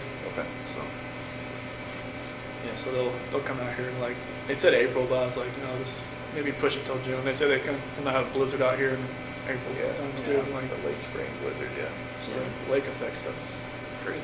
Yeah. Mm-hmm. And how are you doing mentally? I mean, the first time I didn't know I was coming here. Obviously, I mean, when I was at DRDC, like They swooped you up, didn't they? I was there a week. Like first day I got there, they put me through the ringer. Like I had like 11 tests to do, like mental tests, like reading, math, all kinds of stuff just to see where my IQ was. And then I just sat there the rest of the week. And then Sunday came along, and after dinner they said, "All right, strip down and put this on." I'm like, okay. And then walked outside and put me in the van. And it's like, good. I had no idea what was going on. and they stopped in Sterling, which really freaked me out. I was just like, I don't want to do this because I heard so many horror stories about that place. And they just stopped to use the bathroom, and then we kept going. In the prison? Do they use the bathroom at the prison? Yeah, it was like at the watchtower outside. Oh. And we went into Nebraska, sheriff's office there, and then another sheriff's office in Iowa. Used the bathroom, eat breakfast, and then got here. I asked him, I only talked to him once. I'm like, can you tell me, like, where we're going? Like, just to Destination State? He was like, I don't know. So it was like one of those, like, transport vans, like, where it was, like, had just the middle where I was sitting there, and I could see out the window, and I could see, like, they would put in an address each time. Like, they had, like, 4 sets of addresses to each one they had to go to. They just would never tell me where we were going to end up. What did they say your IQ was? I was like 140, 135 or something like that. Is that high? I don't even know what. That's good. That's above average. Yeah. Yeah, it was tipping back to high school for real. I'm like, Trained in parts of the city on all that stuff. yeah, there was a lot of word problems, a lot of like geometry, a lot of like patterns. Like if this was moved this way, and then there was like a series of them. Like, all right, what's this one going to be? Just a lot of stuff like that. But like the further you got along, the harder it got. And I was just like, it's like great. And it was like they give you this little take that pen and take the little tube out in the middle, and that's where you're using to fill in these little Scantron sheets and everything. I felt like I was in high school again. Do you know how long you're going to be here? Neither do I, by the way. Do you know, are you going to get a job? If since I'm staying here, well, since I've gotten staffed here, you have to work. Oh, so what's your job now? I don't have one yet. Okay. They haven't moved me out of the acceptance and evaluation, assessment and evaluation You're process. still in that phase? Okay. And how long will that take? Oh, right now, like since I've been staffed here, I'm just waiting for them to move me over to a different unit. And are you in Gen Pop right now? No, I'm in a unit. There's like 11 or 12 of us on there. There was like 22 when I first got there, but they've been transferred to the other prisons around Wisconsin. And what are the other guys like? They're fine. Like the first time, like I sat out and ate like a breakfast or lunch with them, I was scared. You nervous, scared? Yeah, I was just like, this hasn't happened. Like since this never happened. Yeah. Like I said, they locked the hallways down when I got moved to Colorado. Yeah, well, I've heard that. Yeah. So it was like being next, like right like this, eating next to somebody. I was just like, is he gonna like take a spork and try to stab me or something, or what? But it's totally different here. I mean, people know who I am, but like they don't like run at me or jump at me or like. Apparently they the guys that work here, they know that I guess other maxes are like you lock down like 23, 22 hours a day. Oh, so then this is an alright place to be? For like By other comparison? max guys. Good. Yeah. They said it's the best max but the worst medium. Oh. Because if you're max, you're working, so you're out at your cell working, like if you're a clerk or if you're in the kitchen or if you're in the rec area, you're doing something. Okay. But yeah, they said like if you get staffed here, it'll be best for you. Plus, they say it's not as like rowdy as some of the other places. Yeah. Oh, man, that's pretty intense. Yeah. So like, I mean, I'm going to the GP area. I just don't know when. And you think it'll be while you're here? Mhm. Okay. And Yeah, where do they said like I guess it could take it takes a while to get moved from max to medium because in Colorado I was classified as minimum restrictive, but with the charges it would have been medium. But here it's automatically max. And what are the other guys in for? Do you know? They said most guys in here are for like gang snitches and sex offenders and mainly people that have 20 years or more. So people who were in for a long time and who would otherwise have a pretty hard time at a jail Yeah.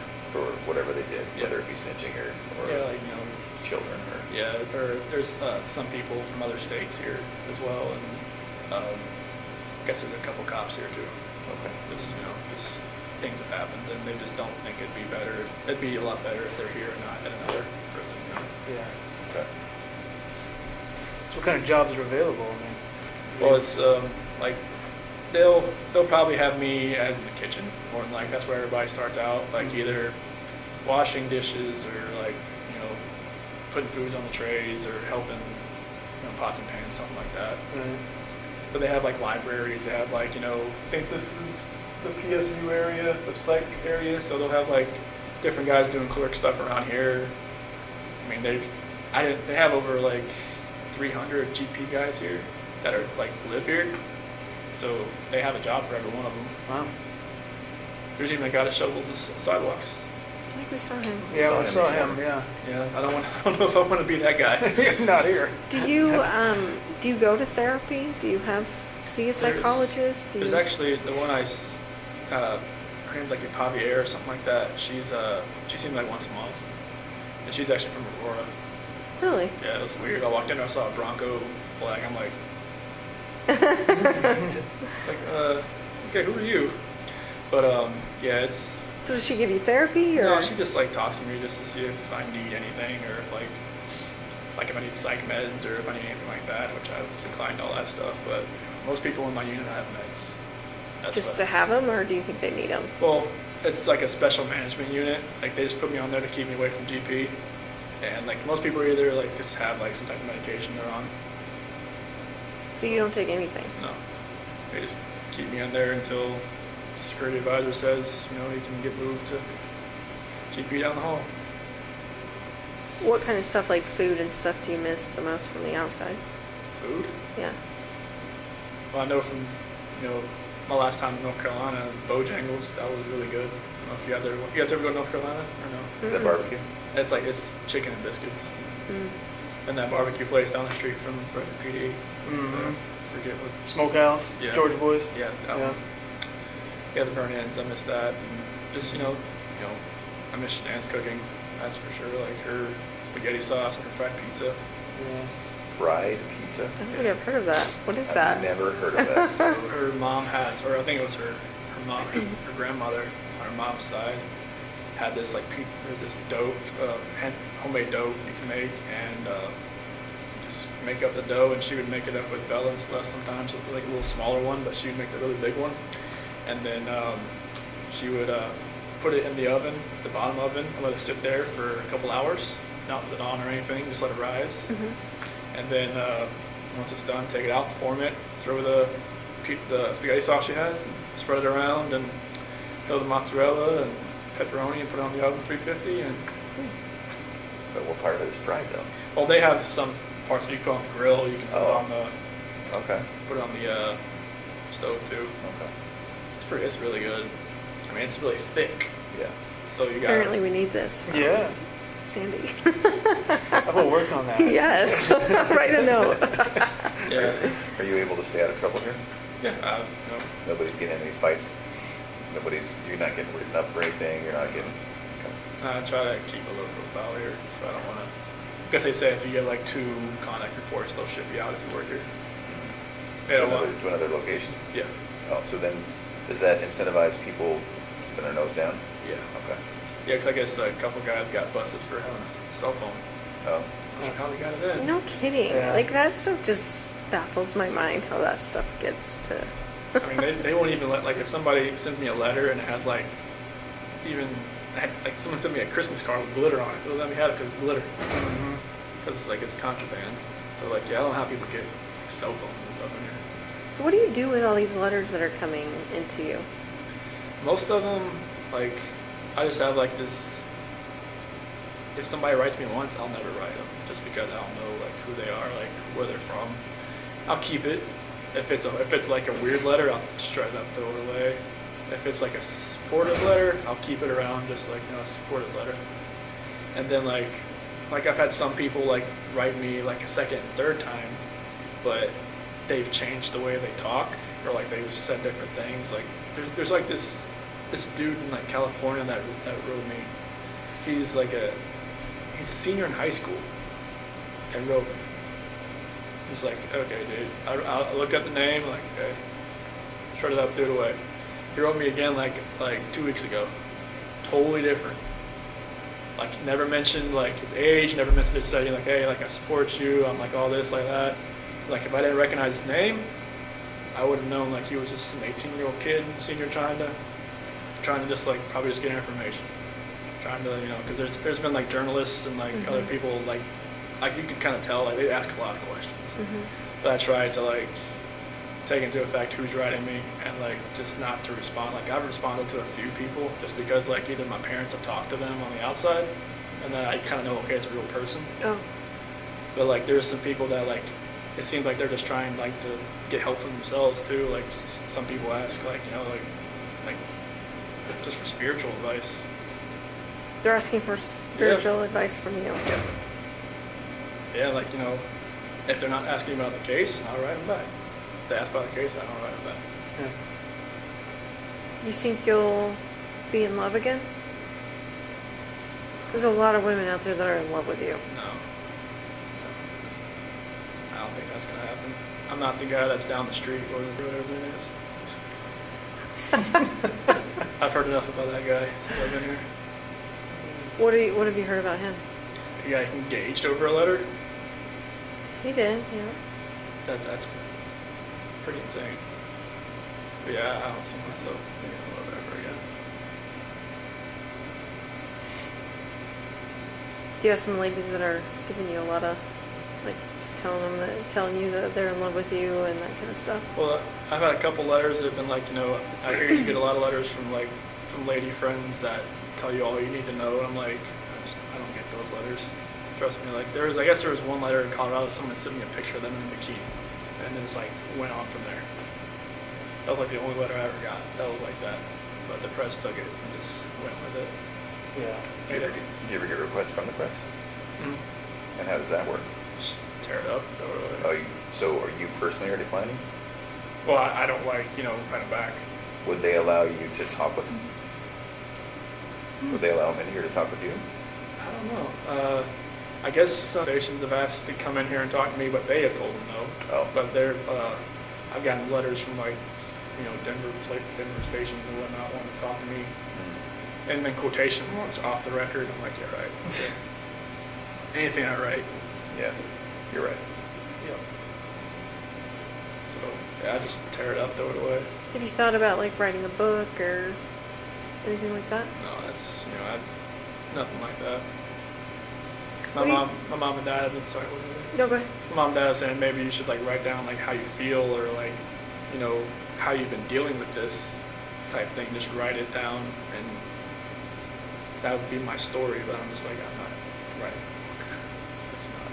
That's not me. I mean, I've always had a really crazy imagination. So like when I was a kid, like I even convinced my teacher I went to Japan over the summer or to China or something. But she said, you should just write down like your story, like how you cope with this. Why did you convince your teacher you had gone to another country? It was just like what you did over the summer, and I was like, I went to China. I just started writing. And she actually believed it. I was really convincing. So you're a smart dude. Yeah. It was, and they like parent teacher conference said, so how was China? What? Nope. So earlier you were talking about how this experience you're gonna want to help people. What do you mean by that? So like this couple letters that I've gotten, like this one girl, she's in like an abusive relationship and she just can't find a relationship like with God. And like I never read the Bible before all this. Like in Weld County, I read it because Right. in the segregation hole there, it was like that was the only book I got. And I was like, okay. I read it cover to cover, and I never thought I could, being how many pages were in the Bible, but Right. it stuck with me, and like I've been reading it more and more here. Like I got a different version here. I've just been reading it and just writing down like a couple scriptures a day, like to give to my mom and dad. And they've been like making a little journal and stuff like that. And my Uncle Johnny and his wife Martha, they're actually missionaries, and one of my cousins is actually as well, and they've been helping my mom and dad. And they looked at a couple of my letters, and they were amazed at how mature I've gotten with like the Bible and everything, the Scripture and everything. It's just like one gift that I did get was a good memory, as far as like being able to memorize stuff. Right. And like that's what happened with cars and with the oil field. I can just memorize acronyms like that. And I've been memorizing a lot of different scripts. I can just kind of like help people that way. And just like there's been inmates that have left my unit and went to a different place and have written me just to ask like, can you give me a couple of scriptures to help me through this? Like, do you know of any? And I can help somebody that way. Yeah, that's good. Do you get to go to school or anything? They don't have any of those programs here. Oh, they don't. It's a or evaluation prison, so they don't. I think this is when they have the sex offender class in here. Mm. That's the only thing they really have. You gonna go to that? No. No, I always ask, like, why do people go in there? And they're like, you don't want to go in that class. Like, oh, You stay away from that okay. class. I'm like, okay. Yeah, that's the only thing they have here, but they have other, like, that's like the map of the prisons they have here. Yes, looking at that earlier. Oh, wow. They have a lot here. Yeah, like 3 right in this area. Yep, they're right around here. I was just amazed that one thing I did see out the window when there was like a neighborhood that's right next to the prison. Yeah. So just like, is I that thought the same thing. yeah weird? Because like in Colorado, it seemed like they're all like out in the middle of nowhere. Yeah, Right. Sterling's in the middle of it. Yeah, Okay. Easy. Well, we might take a little break right now. Well, I think it's almost time for you to eat lunch. Yeah. Like 20 minutes. felt like the polygraph. Everything just like. I look up the time. I'm like, oh wow. It's been 4 hours. Holy cow. They might let us come back and talk to you. Okay, There might be a couple more things we want to go over. Okay. Is that something you're up for? that's fine. Okay. And then the other thing is, we might be back in a month and a year and 2 years, if you're up for it. Okay. Now that's way down the road, but I guess maybe in the back of your mind, just think about that. And, I hope so far today's been all right for you. Yeah, it's been. Honestly, when I walked in, I was just like, wait, I know these Where do I people. know these guys? I looked at you. I'm like that's not the site counselor. That's oh my gosh. Okay. Yeah. They're Colorado people. Because then past that A&E sergeant, I was like, all right, who am I meeting? I go, it's not the A&E sergeant. Yeah. So there's a possibility we might not make it back today. I just want to let you know, but Okay. we might. So we really appreciate you talking to us. Thanks Yeah. for coming. Yeah. Total took me off guard. I didn't no idea this was happening. Yeah. And again, this isn't your case is over. It's closed. So that's not what today's about. So, okay. We really appreciate it. You did a lot of things really well, really good. You made a lot of good decisions. And obviously we're here because of just Sure. one bad decision, but I think that you've taken steps to get past that. So yeah, we might come back after lunch if that's all right. That's fine. Okay. Cool. I'm gonna go see if I can grab somebody.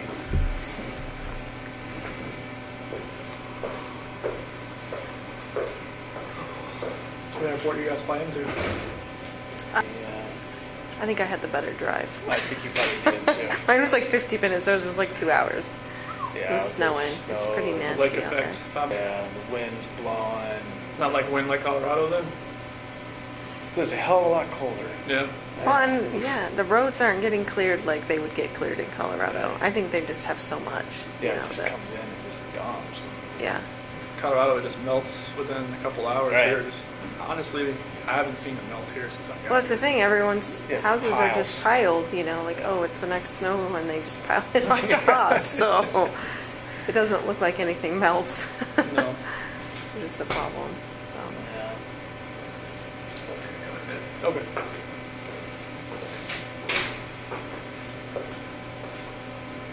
do you guys go outside for rec or anything, or No, not when it has to be over 50 degrees.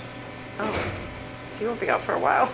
No, they have like a rec, like a little basketball court down the hall from where my unit is. So we get there about 5 days a week for like 40 minutes. Nice. So it's a good chance to just get out and just run around a little bit, just Mhm. stretch your legs a little bit. Yeah. Any weights or anything you can use? Yeah, there's some weights in there. We go with another unit, and they're it's the infirmary unit that goes with us, and most of them are like in wheelchairs and whatnot. Mhm. So we kind of like I just let them do. I don't want to get in the way. Just like let them like there's like the pull downs and the Right. lats and all that kind of road machine and stuff like that. So it's pretty cool. Yeah. Yeah, but I think they have like a track or something like that you can run around Yeah. once we go outside. Mhm. Colorado, they let you go outside. Like, I never went outside, but like at the DRDC, they just said, "Do you want to go outside? Let you go outside. That's cold."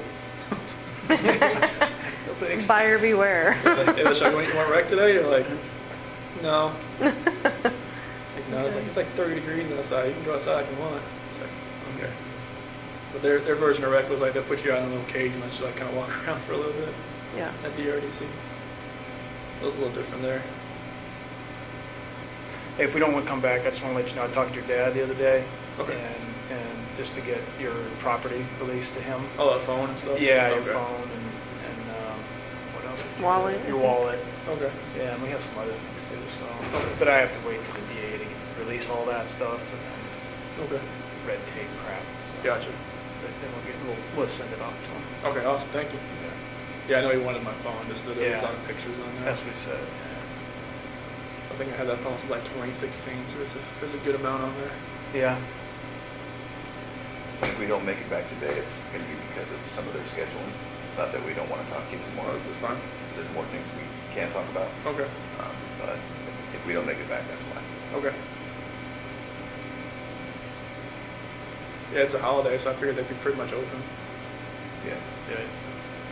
So I didn't see many people walking through the hallways when I came down here.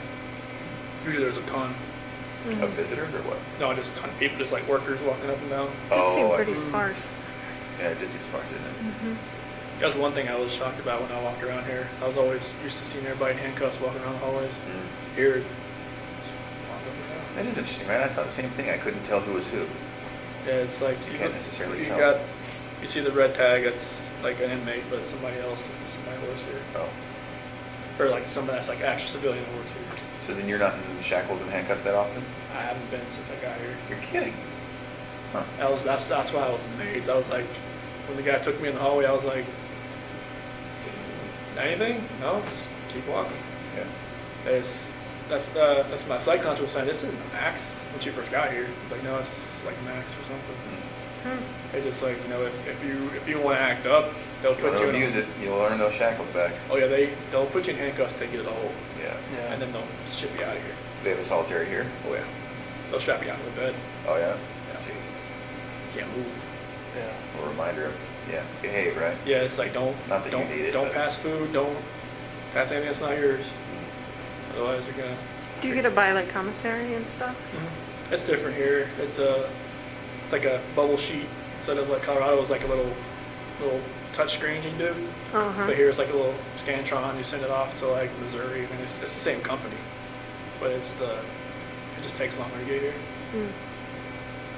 Yeah, it's Like what kind of stuff can you buy? like ramen soup and peanut butter and oatmeal, like lemonade mix, stuff like that. I usually just get the oatmeal and the ramen soup. Do your parents put money on your books then? Yeah, I'm not sure how like that restitution stuff's gonna work. I'm sure like that'll like whoever sent me money on the canteen will probably like it'll take a little bit of it too. Oh yeah. That's right, sir. Okay. That's right. Yeah. Alright. Thank you. Thank you, Chris. All right, thank you. All right.